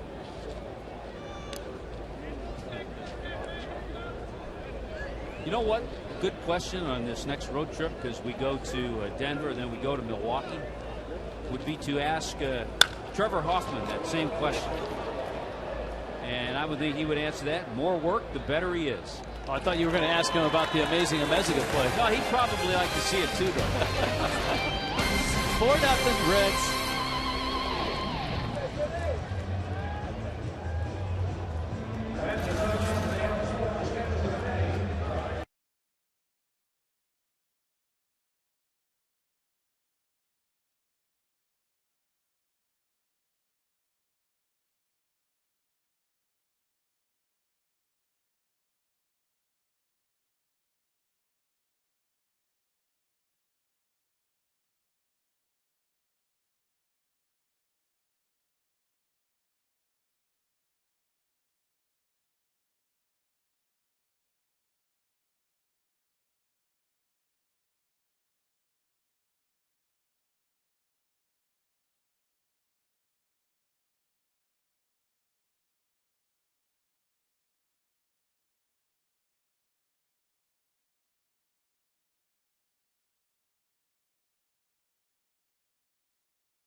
It's the 6th inning, the Coors Light 6th inning. Watch this catch in left field. Or was it? Chris Dickerson. Freeze it! It wasn't. Uggla was robbed. It was a trap. It's a trap, Dan. Get out. The Frostbrewed Coors Light freeze can. That's a tough call. I mean, you look at the play in real time and it looks like a catch, not until you freeze it. You see it was a trap. Well, and that's the difficult call that an umpire has. Both second base umpire Laz Diaz, third base ump Chuck Merriweather, they have to make it instantly. Marlins are going to pinch hit for Volstead to the end of the row for Chris. And here's Brett Carroll. And we chronicled his plight last night, being a replacement, a defensive replacement specialist so far. Smokes that ball hard down the third base line. You know, for a regular player, you can see when he's coming out of a slump, he hits a couple balls hard, and then all of a sudden gets a couple hits the next night. With Carroll, you have to judge him almost, instead of by the game, by the week. Yeah, and that's really how you have to approach the kind of play time that you get when you're just coming off the bench and doing what he's doing. Not easy for a young player. You see guys like Ross Glode, Wes Helms, they adjust to it a little better. Plus, Glode and Helms have gotten that start occasionally, which certainly helps because then you get the 3 or 4 at bats. And that'll be a challenge for Freddie is to try to find a game or two where he can get Carroll a start and get him 3 or 4 bats and maybe get his bat started. Because as you saw last night, sooner or later you're going to need his bat somewhere along the way. And he delivered last night with a single that almost won the game, were it not for a diving stop by Brandon Phillips to keep the ball in the infield.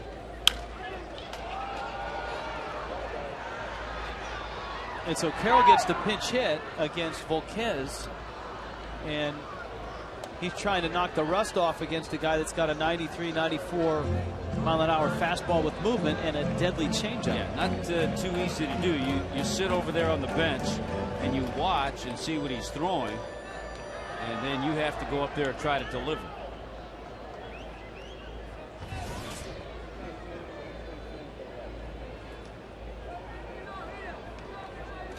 Boy, only 66 pitches. There's the off-speed pitch, and it's popped into shallow left. Hairston is out there, and he makes the catch. Email question. Alfredo from Miami. Tommy, if a player dives for a ball and it lands on his back, does that count as a catch? If he catches the ball, then no matter how you land. Right. Well, no, the question is if he dives and the ball lands on his back and it doesn't. As long as it doesn't hit the ground, yeah. You're right. It's a catch. You can use everything but your hat. Right? You can't use your hat. No, you can't use it. What was it not too long ago? A ball went up a guy's sleeve. Yeah. And by the way, the news on Rick Ankiel is better than it appeared last night. Yes, it was. That was good to hear. Been released from the hospital. And he made the catch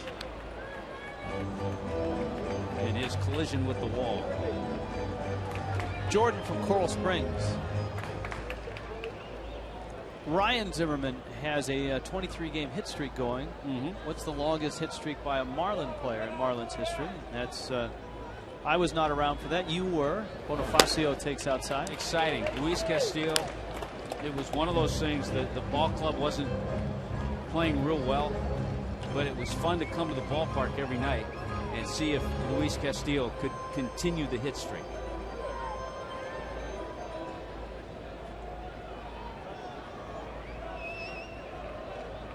Here's the pitch to Bonifacio. 35 straight.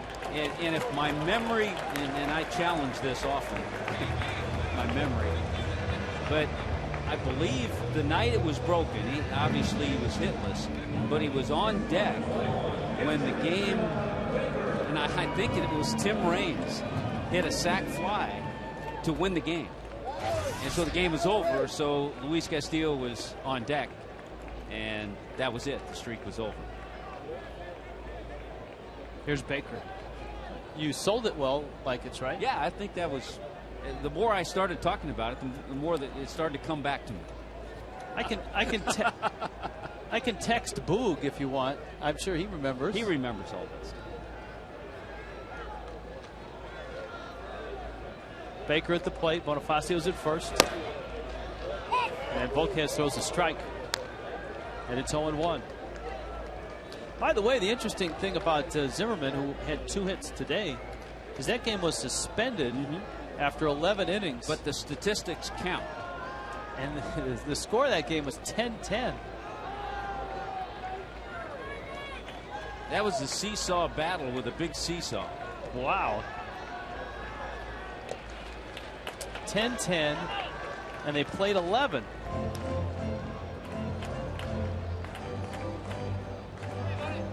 So Zimmerman's streak now 23.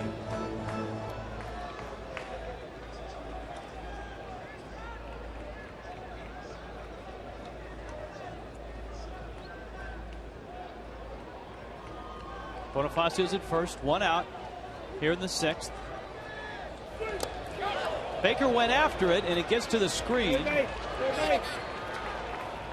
so Bonifacio's in scoring position on a wild pitch.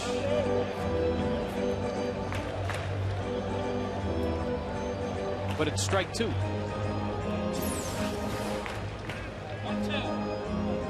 Looked like a changeup that certainly got away from him.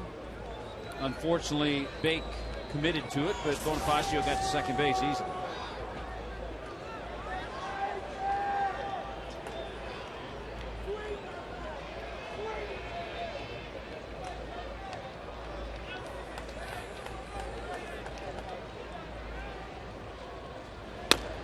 Pitch misses outside. I think one of the real keys for Volquez tonight, as you watch him, he's had excellent control. I mean, he's walked a couple, but when he gets out of whack, he loses sight of the strike zone, has trouble throwing strikes.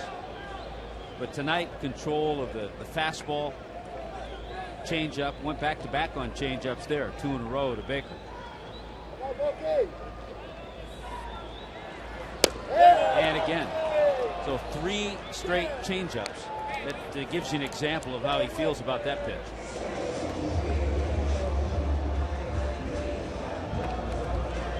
Two outs, our poll question.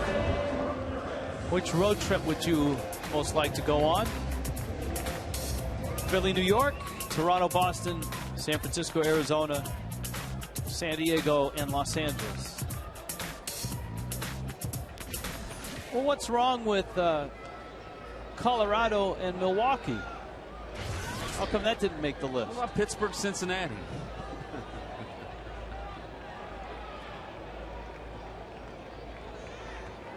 Hanley now has doubled and flied out. And Rich, I was checking the temperature, so don't forget to pack a sweater vest or 2. You know, we've had numerous emails about that, and oftentimes I just let those lay because we'll have plenty of time in Colorado.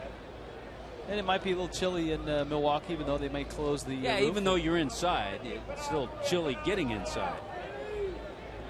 And they have that milkshake machine in the back of the press box, too.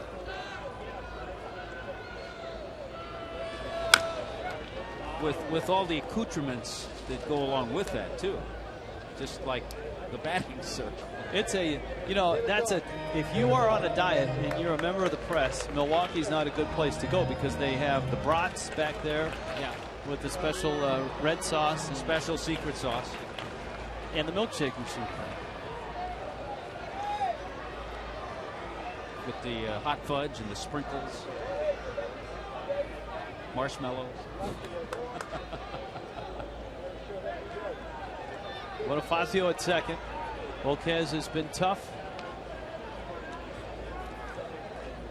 His defense has helped him out considerably tonight as well. Yeah, a few of the balls that the Marlins have hit well, they have gotten a couple of base hits, but there have been some good plays. But there have been a lot of at-bats where you just haven't seen good swings. Daniel in Lake Worth. Long game last night. The longest game ever, he believes, was 26 innings. But he wanted to ask Tommy, what was the longest game you ever played in? And who was the opponent? And is it true that a major league inning cannot begin after 12:59 a.m.? Yeah, that changed over the years, especially with the unbalanced schedule. You change that because now you only have teams coming to your town one time. Not sure of the exact longest game. I remember a long doubleheader, though. Hanley swings and misses. Second game of the doubleheader didn't start till about 12:30. Yikes.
Colorado. This weekend, Friday through Sunday, we'll be there. Hope you join us. Always fun at Coors Field. You want fun? Let's go to Milwaukee. Let's see if Bernie Brewer and Ryan Braun and Prince Fielder and all those Brewer fans will be there. Let's see who's going to win the sausage race. It was chorizo by a nose. You know, I'm looking, Milwaukee's on the road, but do you think if Milwaukee was at home tonight, they'd let chorizo win on Cinco de Mayo? Cinco de Mayo? That's a great call. Hayden Penn. Hey, the last time we saw Hayden Penn, it was at his best. 3 terrific innings at Wrigley Field, gave up just 1 hit, no runs. Marlins a 6-1 loss in that game, but he threw the ball as well as he has as a member of the Marlins. Edinson Volquez, Willie Taveras, Jerry Hairston, and Hayden Penn with a curveball that misses high. Volquez is 1 for 2. So Penn takes over for Volstad.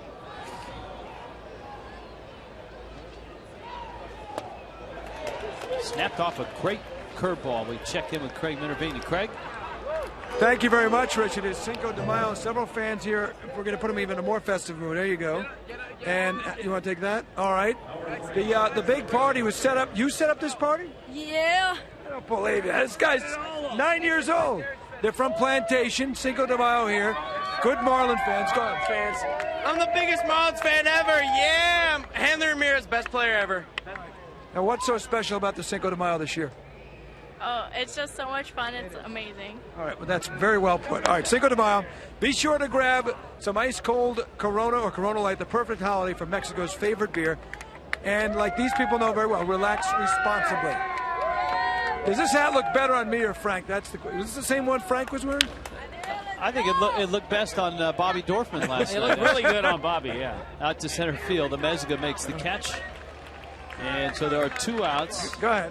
And Jerry Tommy Hairston. Hunt, Rich Walsh, I love you both. Yeah. So you guys are not forgotten here on Thanks, Cinco de Greg. Mayo. I want to make sure that's his father is Greg Cody, excellent sports writer, wise guy sports writer from the Miami Herald. And his dad's real proud, isn't he? Very proud. Yeah. All right. Almost moment. as proud as my dad. Proud was moment in the with Cody his hat family. on. Turn the mic off. Turn the mic off so he can stay proud. Here's Hairston. Hairston lines one down the right field line, and he's going to run a bit. Into the corner goes Ross. Hairston headed for second. Hairston around second. He'll hold right there. He thought about 3, then he looked up and said, you know, there's 2 outs. Yep, there are 2 out. I'm telling you, Jerry Hairston, if he knows the Marlins are in town or he's in town playing the Marlins, we mentioned last year he was 15 for 27, a .556 average against the Marlins. Tonight, playing it short because Alex Gonzalez has a little tweak in that oblique muscle, had to come out of the game last night. Well, Hairston has 2 hits. He's 2 for 3, and he scored a couple of times.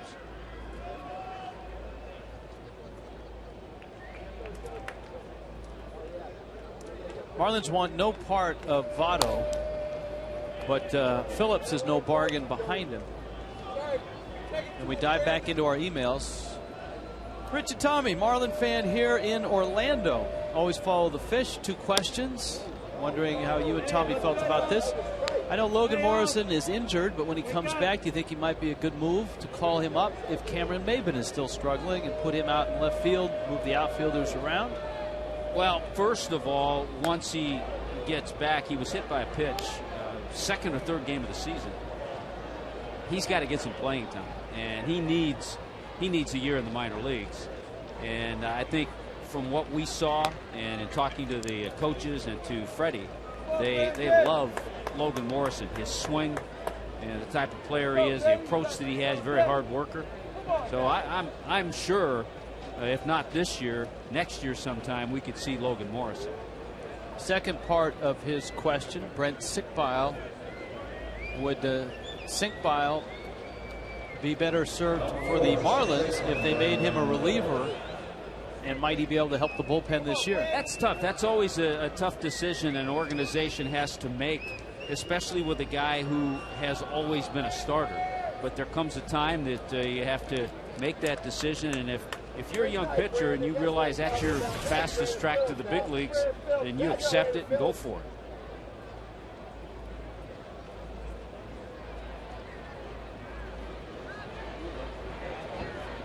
So it's Phillips now with runners first and second, and Penn trying to keep it at 4-0. Phillips fouls it back.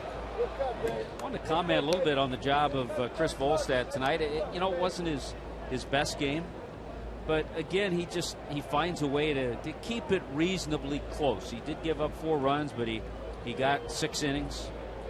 And the problem tonight is that the Marlins just haven't been able to solve Edinson Volquez.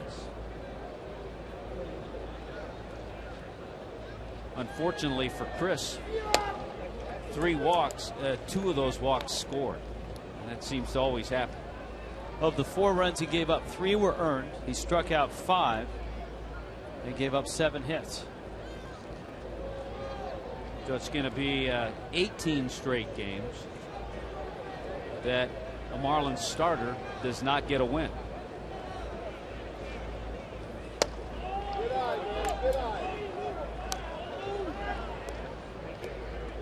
Two and one.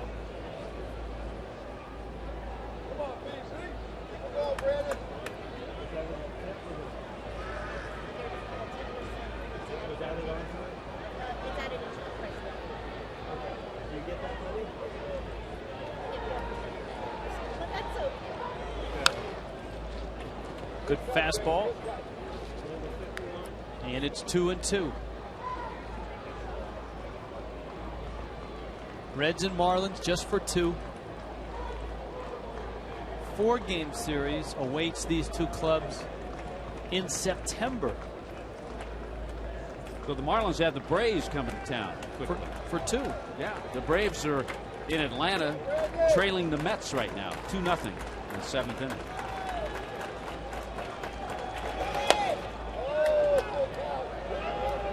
I think Atlanta trying to solve Livan Hernandez tonight.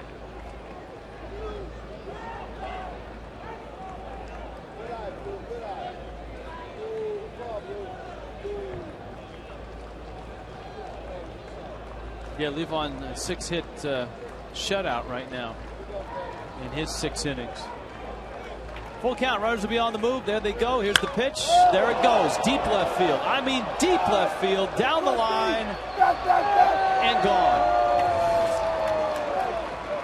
Brandon Phillips, I know it's just a 2-game series, but he certainly is enjoying his stay in South Florida.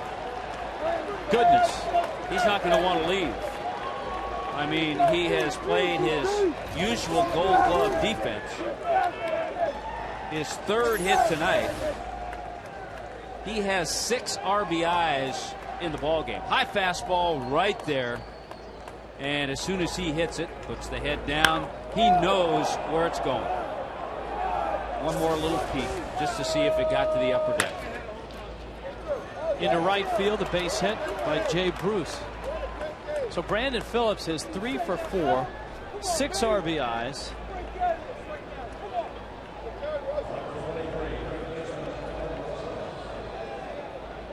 And here is Adam Rosales. And he was on Marlins Live, talking about his defense, talking about his club.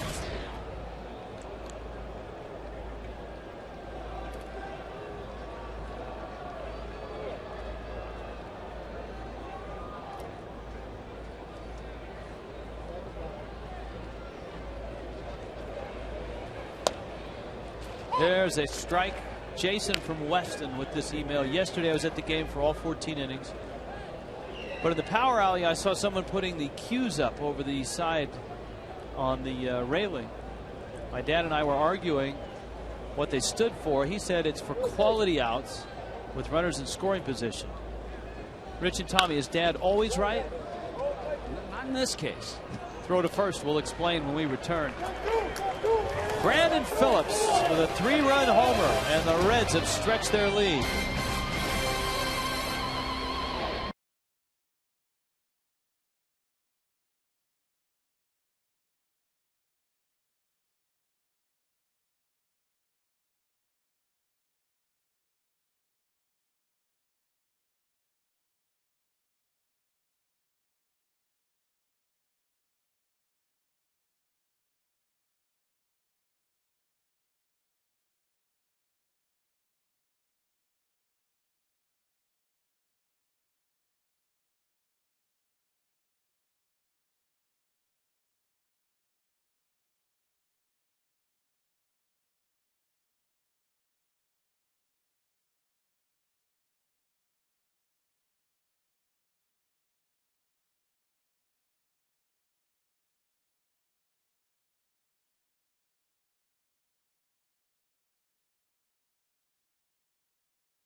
Edinson Volquez is one of the big stories in this one. The 25-year-old right-hander out of the Dominican Republic has been nailed.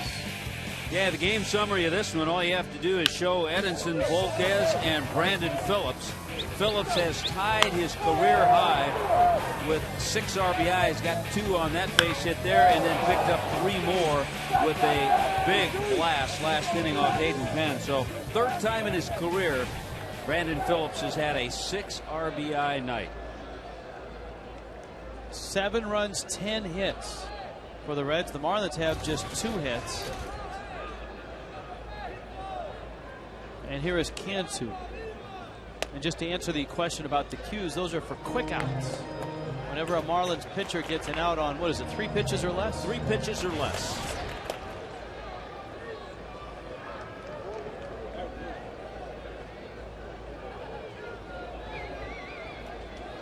Well, Jason, Dad wasn't right in that case. But more often than not, he is.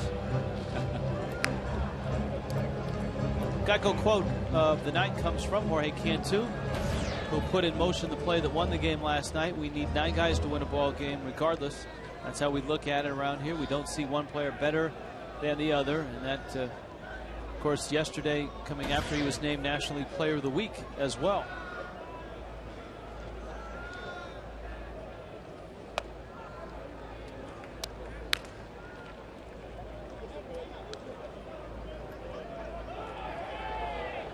Volquez just 25 years old. And this is why the Cincinnati Reds, I think, will hang around for a while in the National League Central, and they could get to postseason.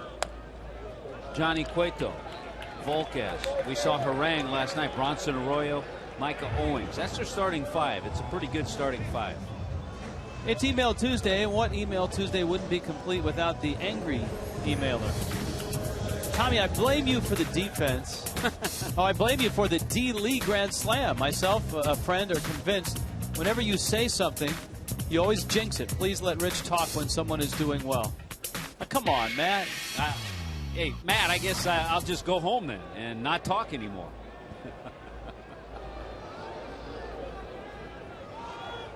The dreaded broadcaster's jinx. Like we have anything to do with what goes on the field? Yeah. Come on, Matt. Shake yourself. Shake yourself. Get real. And I remember the whole sequence. And had you not said something, I was going to say something because the Marlins had given up 4 grand slams. Hey, it's a fact. We're here to present facts and information as well as entertain at times. I always am amused by when a pitcher, say a pitcher's got a no-hitter going through the 5th, the 6th, or the 7th, and he gives up a hit, and you'll get an email saying, the guy got a hit right after you said he hadn't given up any hits. How could you say that he hadn't given up any hits and you jinxed it and he lost his no-hitter? Of course, the emailer never sends anything after the 6th inning when you say he hasn't given up a hit, or the 5th inning, or the 3 times in that half inning where you've said that the pitcher hasn't given up any hits.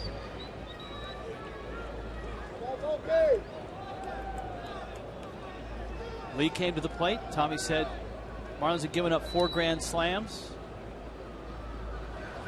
And bang, just like that, Lee hits one out. Volquez stumbled off the mound on that delivery, and the Reds catch their collective breath to make sure their young starter's okay. Yeah, I was talking to Dusty Baker, and that's one of the things he feels good about his starting staff. He actually said that he would like to see his club play better defense. Well, they are tonight, that's for sure. Uggla sitting on a 3-1 pitch, and he fouls it back. Boy, there's the good fastball, and it's a 3-1 fastball, but it's just a perfect pitch. So Volquez has, for the most part, made excellent pitches tonight.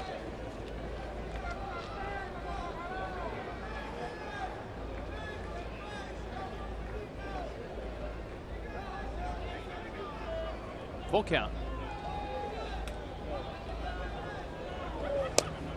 Uggla takes his walk. Volquez has walked a couple. Reds bullpen hasn't stirred, but this might prompt them into stirring around. Yeah, first signs of some little wildness. Here comes Dick Cole, the pitching coach of the Reds.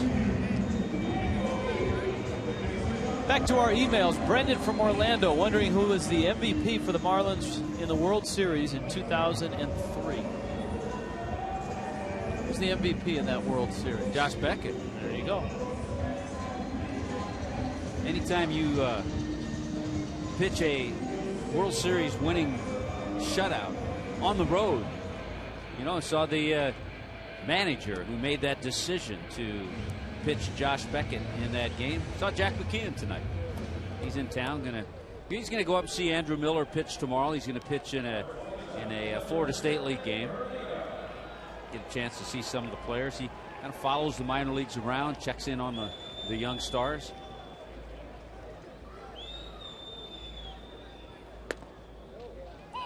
And on Thursday, remember it's a noon game, Jack will be on Marlins Live. So 2 early mornings for Jack. He gets up early. Early to see Andrew Miller pitch tomorrow. What is that, a 10:30 start? 10:30 start. What time's the pregame show?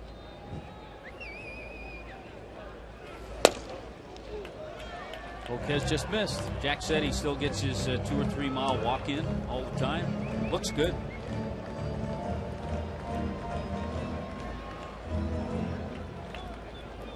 A double and a strikeout for Hermida.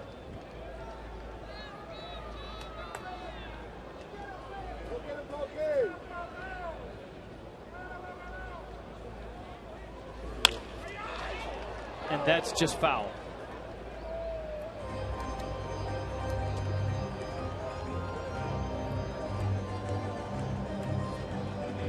Tim in Fort Lauderdale. Do the umpiring crews stay together all season? Or, in other words, are these 4 guys that are umpiring tonight always on the same crew? For the most part. There are times during the season when the umpires will get a vacation. And when they take that week's vacation, a substitute umpire will come in, and he'll be a part of that crew. For the most part, they stay together. They do change up every once in a while. That is strike 3.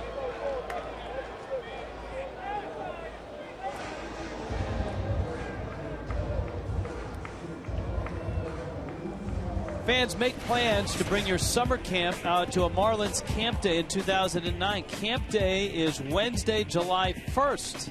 Marlins and Nationals at 12:10. Tickets start at just $6. Call the Marlins Group Sales Department at 305-626-SAVE. I think there have been instances, Rich, in umpiring crews, if the league sees fit, Major League Baseball sees fit, to maybe change up a crew, they'll do that. But for the most part, they stay together. Because they work as a team also. Mike Riley, the crew chief of this umpiring crew. And so they have to get to know each other. And as well, umpires get vacation time, so you'll get other umpires that will mix in with the crew. And these umpires, by the way, a lot of time, this makes sense. Sometimes I've seen it not this way. With the Braves coming in for just 2 games, this crew will be here for that series as well. So that just makes sense. And they got to get their picture taken, and they got to meet Regis last night too. Did they really? Yeah. The men in blue. Regis was down in the umpiring room.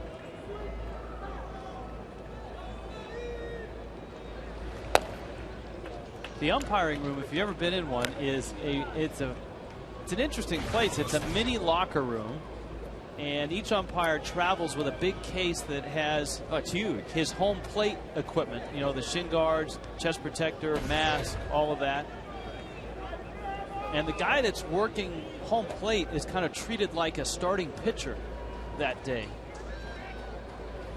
You know, if you're working the dish or whatever they call it, you go through a different routine than on days when you're not working home plate.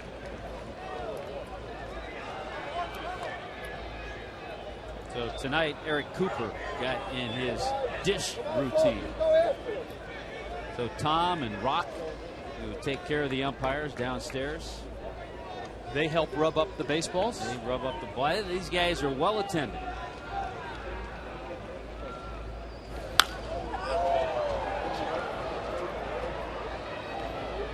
It is a grueling profession. I know people say, well, yeah, but they're only working 3 hours.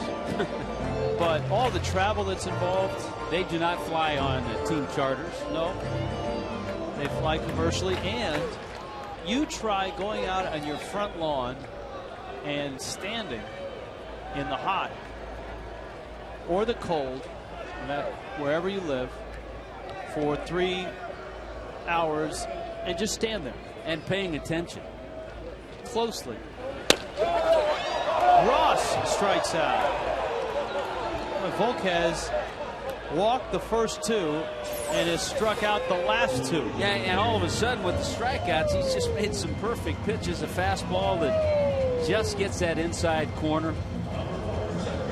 He's made 2 good pitches to get the strikeouts, Hermida, and that one there to Cody. Next pitch for Volquez. This next one coming will be number 100 for him tonight. And nobody has budged in the Reds bullpen.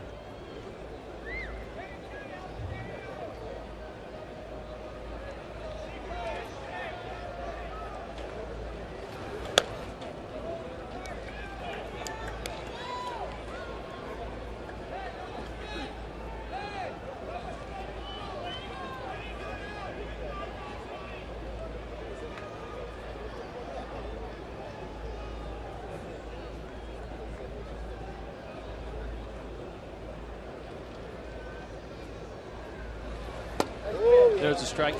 Matt, the angry emailer, just shot us another one and said, Tommy, can you... what did he shoot us? Can you please say Volquez is getting into rhythm and looks great? Maybe you can put on a reverse jinx.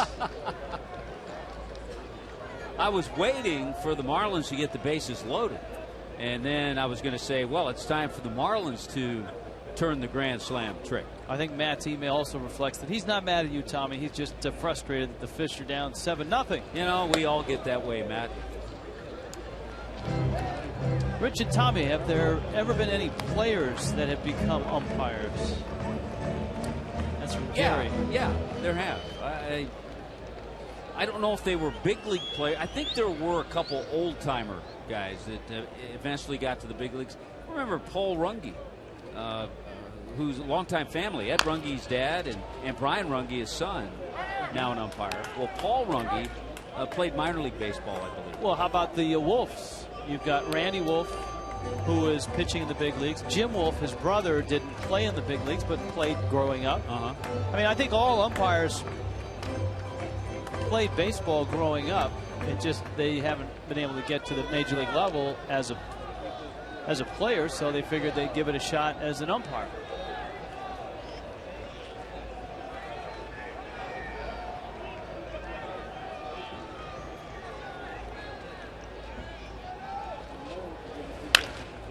Meziga rolls over on one. Phillips. Marlins done here in the 7th. Going to the 8th. Too much Edinson Volquez.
the game with Just for Men hair color.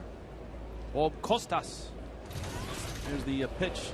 A breaking ball that misses inside from Hayden Penn. You know what I was just thinking, Rich, in a game like this and late in the game, you used to see this occasionally, not a lot, used to see it occasionally. Let's say you had a starting pitcher who had been struggling, and this was his work day. You'd see him, maybe his day to throw on the side. You'd see him come in and pitch an inning and just work on some things. That's in center field. That's a base hit. You know, it was interesting the other day in Chicago when Lou Piniella was talking about rosters and how he was kind of handcuffed by the fact that Ramirez was out of the lineup and he was carrying so many pitchers. And he was hearkening back to the days when he played with the Yankees and the Royals and how they used to carry, 9 or 10 pitchers and then 15 position guys. He said that he really believed that you could go back to a 4-man rotation. But he said that the trick would be you'd have to do it in the minor leagues about 3 or 4 years before you did it in the major leagues. Yeah, it's something that since he's taken over as president of the Texas Rangers, it's something that Nolan Ryan is trying to work on in their minor leagues. Not so much the 4-day or 4-man rotation, but he's trying to extend the young pitchers in the minor leagues and not concentrate so much on just 100 pitches and trying to get another inning right now, and then maybe in a year or two extend that, and who knows. But he's trying to do that in their organization. Yeah, and Piniella's thought was that if you did it in the minor league organization and said, all right, starting this year, our starting pitchers are going to go every 4 days and just use a 4-man rotation, that as that group of pitchers came up in the system, that in 4 or 5 years when they got to the big leagues that you would be able to do that. Now they'd be used to it. It'd be interesting to see. I've heard all kinds of conflicting theories as to why pitching is different now as opposed to back in when it was a 4-man rotation. The fact that one argument was that pitchers now have more max effort pitches, and back then guys weren't all out every pitch as they are now. And because they weren't all out every pitch max effort guys, they learned how to pitch because they had to work the corners, they had to learn breaking balls, breaking pitches, and it was different. And I know, and you and I both have talked to Jim Cott about that a lot. Sharp single to left off the bat of Ramon Hernandez. It's always one of our favorite nights of the year. It's dinner on the dime. It's not really at night. It's kind of afternoon into night. But it's after the Dodgers and the Marlins game this year on the 17th of May. And it's dinner on the dime. You want to be there. For tickets, call 305-626-6497 or go to marlins.com. And it's essentially what it says it is. After the game, they bring out music and food and all kinds of games and stuff for the kids out there in right field, and it's dinner on the diamond. It's fun to see the fans interacting with the players who are there, the players and their families come out. So yeah, it's one of the fun events of the year. And I know that Nancy Olson's always there, and if you maybe get Nancy over the corner, she can give you a few bowling tips. Oh, Volquez bunting fell over. He looks like he's okay. He may have stepped on his bat. Look at that. He got the job done. He got the bunt down. He just didn't get out of the batter's box. Let's see what he steps on.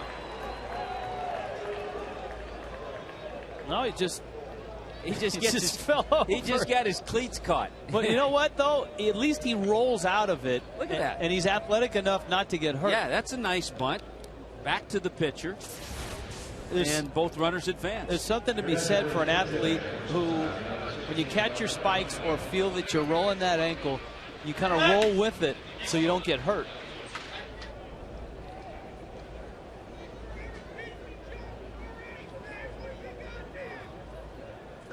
Here's Taveras. Oh, excuse me.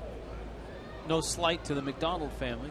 Yeah, pinch hitter Willie Taveras is going to take the rest of the night off. Darnell McDonald with the infield in. Hanley cuts off the ground ball. Yeah, that's a tough one for a runner at third. Hanley made the play. A lot of runners will be going on contact, but when you're at third, it looks like that ball was going to go right back to the pitcher. So the runner at third base, Chris Dickerson, he kind of held his ground. Hanley took a peek at him and got the out. So there's 2 outs, and it is Hairston. As you look at Dickerson at third, Hernandez is out at second. Back to the email bag. Brian in Queens with Ameziga hitting the 240s, Hermida in the 230s, Ross in the 220s, and Maben hitting a 208. At what point do the Marlins make a move and either bring up an outfielder or trade for an outfielder? Good question. Very good question. Because you can't continue on that way. I don't know that. I mean, I think the apple or the prize of the Marlins minor league system right now, Mike Stanton, probably isn't ready. Still a little too low. He's at Jupiter now in the Florida State League and still hitting. Penn gets a strike. Michael Stanton last night, 3 for 5, a couple of doubles and a triple. But the jump from A ball to the big leagues is a huge canyon to jump over. And oftentimes, if you do that with a prospect, you can do more harm than good. But I don't think it'll be long before we see him. We had an emailer asking about Logan Morrison, and he's injured and hopefully back soon. And that's the exciting thing about the Marlins organization right now. And we saw it in spring training. Lots of young, talented position players.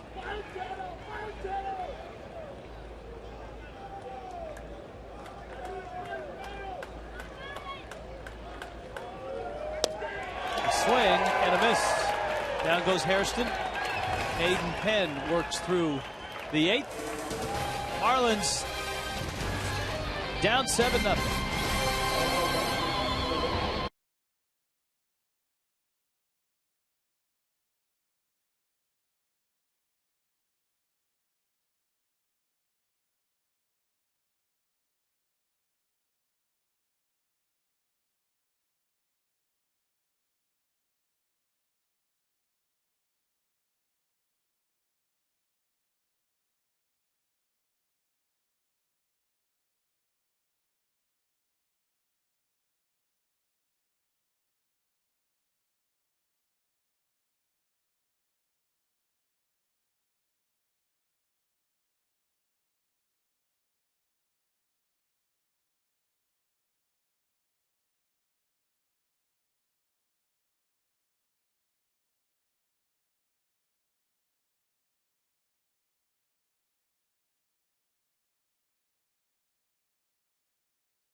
Follow along with this.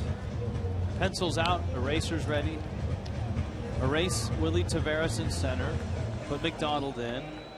Erase Bruce in right. Put Nix in. Okay. Anybody else? I think we're okay. Yeah, that's all right. McDonald pinch hit last inning. Oh, wait a minute. Scratch out Hayden Penn and put Ross Glode in.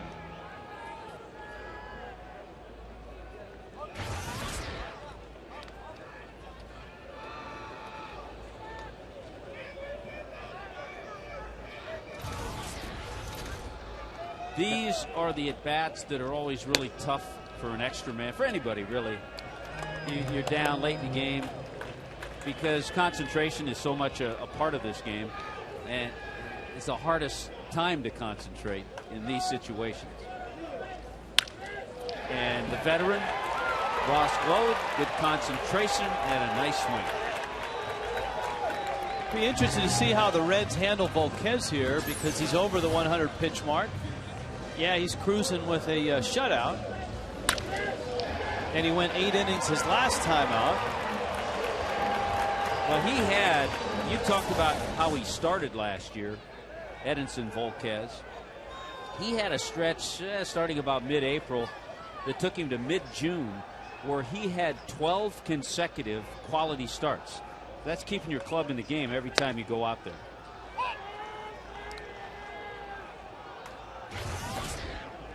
Here's Bonifacio. We have an umpiring rules question from Boca Raton. Bonifacio with a high fly ball, right field.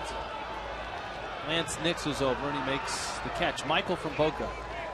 Rich and Tommy, today my school lost our regional game in the 5A tournament, and we had an awkward play that the game hinged on and caused a huge dispute. We had a runner at first and third and 1 out. Batter hits a hard grounder back to the pitcher, who fields it cleanly. Okay. Runner got hung up between third and home and got into a rundown. Runner from first came all the way around to third, and the runner in the rundown also went back to third. Both runners were standing on the base, and the catcher tagged both runners. And I'm 99% sure that in that case, pitch misses outside, one of them is out. But the umpire called them both out. And instead of having a runner on third with 2 outs and our number 3 hitter up, we were out of the inning. What is the correct call in that situation? You got robbed. Only one of them are out, right, Hut? Yeah, the man who originally occupies the base, it's his base. So the guy that came from second to third is the guy that's out. The first guy that was on third is safe. Now, unless the other guy stepped off the base. The guy who initially had the base stepped off. Well, we have time for an addendum if that emailer is still awake.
Time now for the Jaguar Performer of the Game. Easy choice here. Brandon Phillips has had a busy night. That was an RBI single in the third, a 2-run single, or rather a leaping catch there. This is the 2-run single, and that comes in the 5th. And then in the 7th, a 3-run homer. Add him up, 6 RBIs, more great plays. The new Art Performance vehicles at your local Jaguar dealer or on jaguar.com. USA.com. Been a terrific 2 games for Brandon Phillips. Had 21 home runs, 78 RBIs last year, but the year before, in 07, was his big year. 30 home runs, 32 stolen bases, 94 RBIs. Kiko Calero comes in, and well, you start talking about some of the real bright spots in the bullpen, and Kiko Calero has been one of those. He gets to face Joey Votto with a slider that misses low. Votto has walked 3 times. Once intentionally, has an RBI single, scored twice. Boy, the number that jumps out at you in Kiko Calero's line is the opposing batting average of 136. Good control, comes in and throws strikes.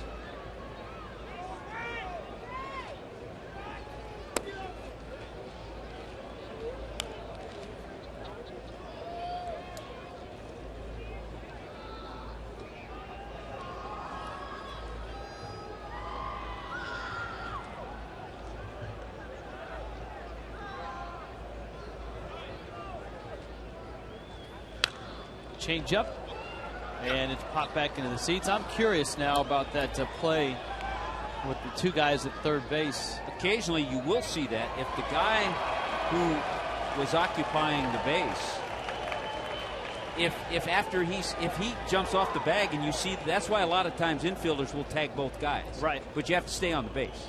Yes.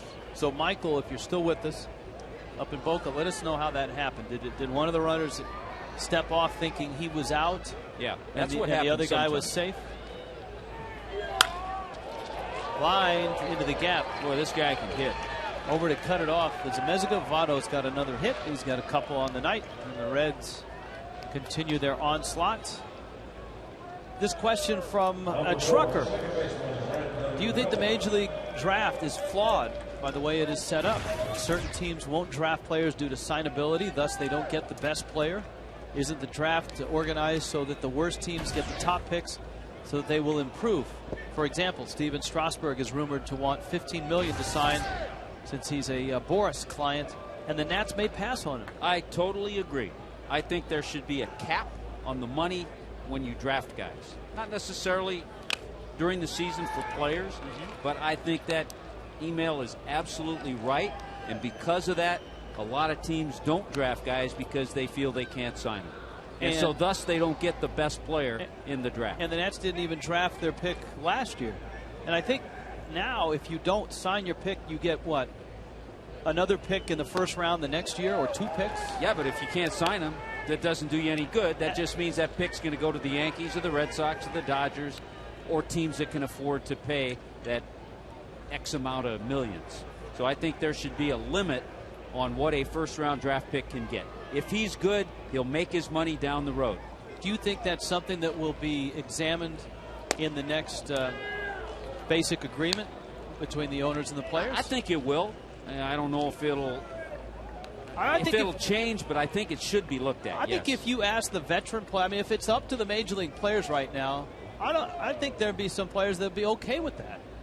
You know what I'm saying? Because they see... Okay with the suggestion to have a limit? Yes. Yes, okay. Yes, because they see some of the draft picks making that type of money, and they haven't put in their... You get all these demands. You get, okay, I need a Major League contract. I have to have this. I have to have that. Guy hasn't even stepped on a professional field, let alone a Major League field. Hasn't even stepped on and played a professional game. And would you agree that this is the sport, of all the sports, that the draft is the most inexact science of any of the sports, in that, you know, being a first-round draft pick in the Major League draft is not the same as being the first-round draft pick or a lottery pick in the NBA or a first-round pick in the NFL. Absolutely. More of a crapshoot.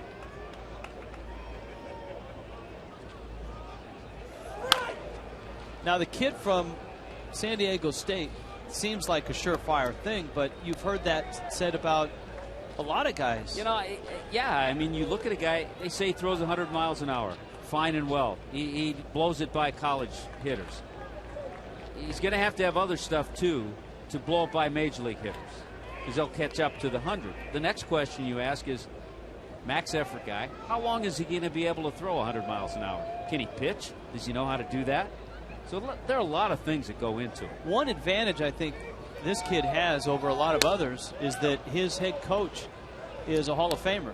And he's Tony probably Gwynn. talked to him a lot about things like that, yes. And Gwynn has purposely protected him and made sure that he pitched only once a week, has not overworked him, because obviously, which some college coaches do. Tony Gwynn knows a good thing when he sees it, especially on the mound, and he's done a nice job of protecting him. That's a good question. That's a very, very good topic. And Mike from Boca just emailed back that both runners stayed on the base and they were both tagged on the base. Well, only one should be out there. Sorry to break that to you, Mike, but thanks for hanging in there with us tonight. I got an email from Corey in Cooper City, but it might as well be Hank in the Bronx. And the email is, hey, Rich and Tommy, because of what happened to Zambrano in Chicago, you think the National League should have a DH just like the American League does? No.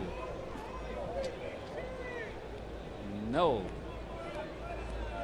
I think the American League should have the pitchers hit and play the game the way it was intended. Everybody play.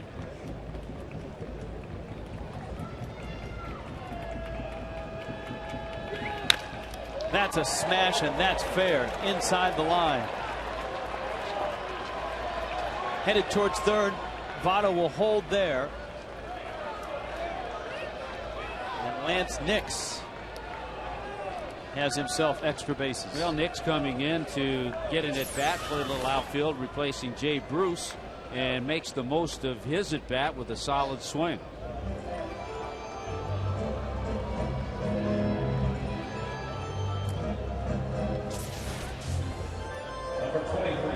Jason from Weston, thanks for answering my question. My dad said that's one of the only times he's ever been wrong about something to do with baseball. Thanks for your help. He was asking about the cues.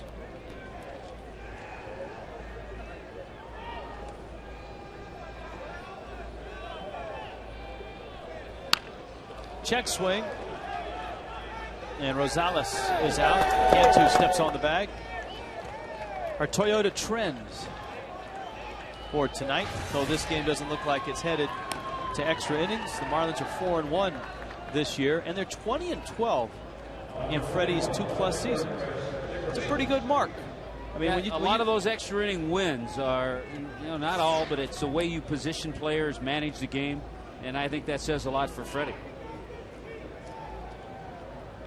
I think the way, it's interesting. How do you judge a manager and how he affects the game? Because people, the glaring one is... You need to read the manager's Bible.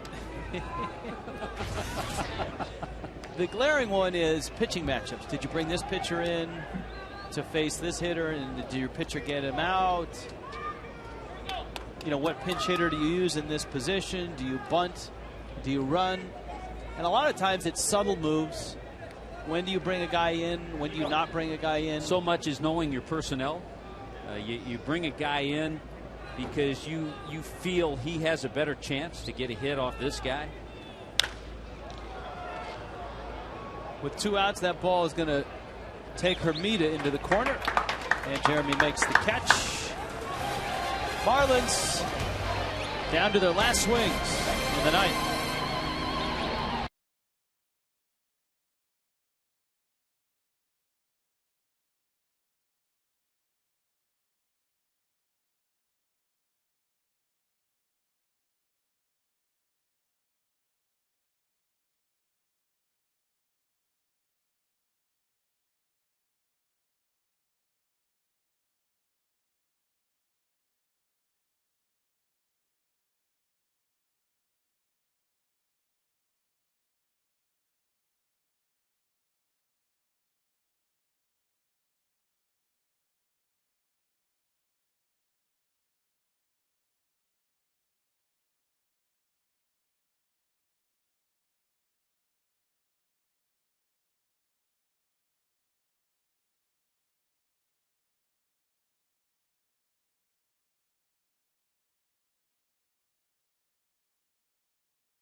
15 minutes could save you 15% on car insurance.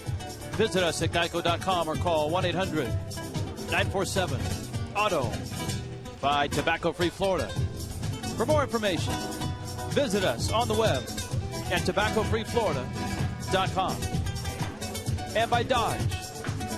Grab life by the horns. It's hard to read and dance at the same time. Nothing like a little flamenco or a little mariachi music with some salsa and chips and oh yeah.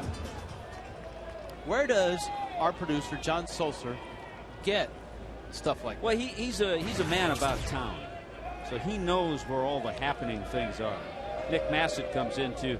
It's very interesting the way the game has gone with Volquez 8 shutout innings. Edinson Volquez has never pitched a complete game, so obviously he's never had a shutout. He only had 2 complete games in the minor leagues. But the pitch count was up, and Dusty Baker knows it's a long season, and he elects to bring in Massett. And Massett promptly goes 0-2 on Hanley Ramirez. If Nick Massett looks familiar, it's because the Marlins saw him briefly last night. Everybody. They saw everybody last night. Weathers, Rhodes, Massett, Burton, Lincoln. Yeah, Volquez 110 pitches. Herrera.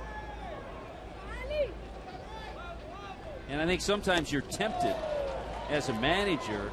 You know, 110 pitches kind of is one of those tempting numbers to allow Volquez to go out and maybe get the complete game shutout. Hey, we won't see him tonight, and the Reds are leaving after this game. But I saw a note on David Weathers. His next appearance is going to be the 906th of his career, and that's going to tie him with Cy Young for 19th on the all-time list. That's pretty cool. Yeah, it is. You get your name right there next to Cy Young. It's kind of neat. I'd like to get one of those Mr. Red patches. Is that the evil Mr. Red or the happy Mr. Red? Cantu takes outside. Oh, the patch on his sleeve. Yeah. I mean, there's 2 Mr. Reds. Cantu. A couple hops for Hairston. By the way, we have not heard any update on Alex Gonzalez, who was headed back to Cincinnati last we heard to have the oblique examined. Speaking of injuries. Yeah, everybody gets hurt. This is Mr. Including Red. this Mr. Red. Watch out! Oh! We forgot to warn the kids to turn away. Now, he's all right. He got a neck brace. He's okay. They put a little ice on it, gave him a neck brace. You know, in a 7-0 game with 2 outs in the bottom of the 9th. Yeah, there's nothing like physical humor. You got to bring out all your material because it's a 2-game series, folks. If this were a 3 or a 4-game series, we'd hold back. Absolutely. Because the Marlins do not see the Cincinnati Reds until September 17th, 18th, 19th, and 20th at Great American Ballpark in Cincinnati. Rosters will undoubtedly expand and maybe change for both sides. You Absolutely, never know. by then, yeah. And it'll be interesting to see where Dusty's club is at that time and where Freddie's club is.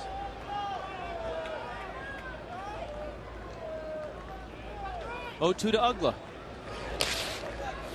Check swing. Didn't go. Mike Riley says, I don't want to end the game that way. Can't end it that way. Ugg's a good guy. See, Mike Riley's going to be behind the plate tomorrow, too, in that Derek Lowe-Graham Taylor matchup against the Braves tomorrow night.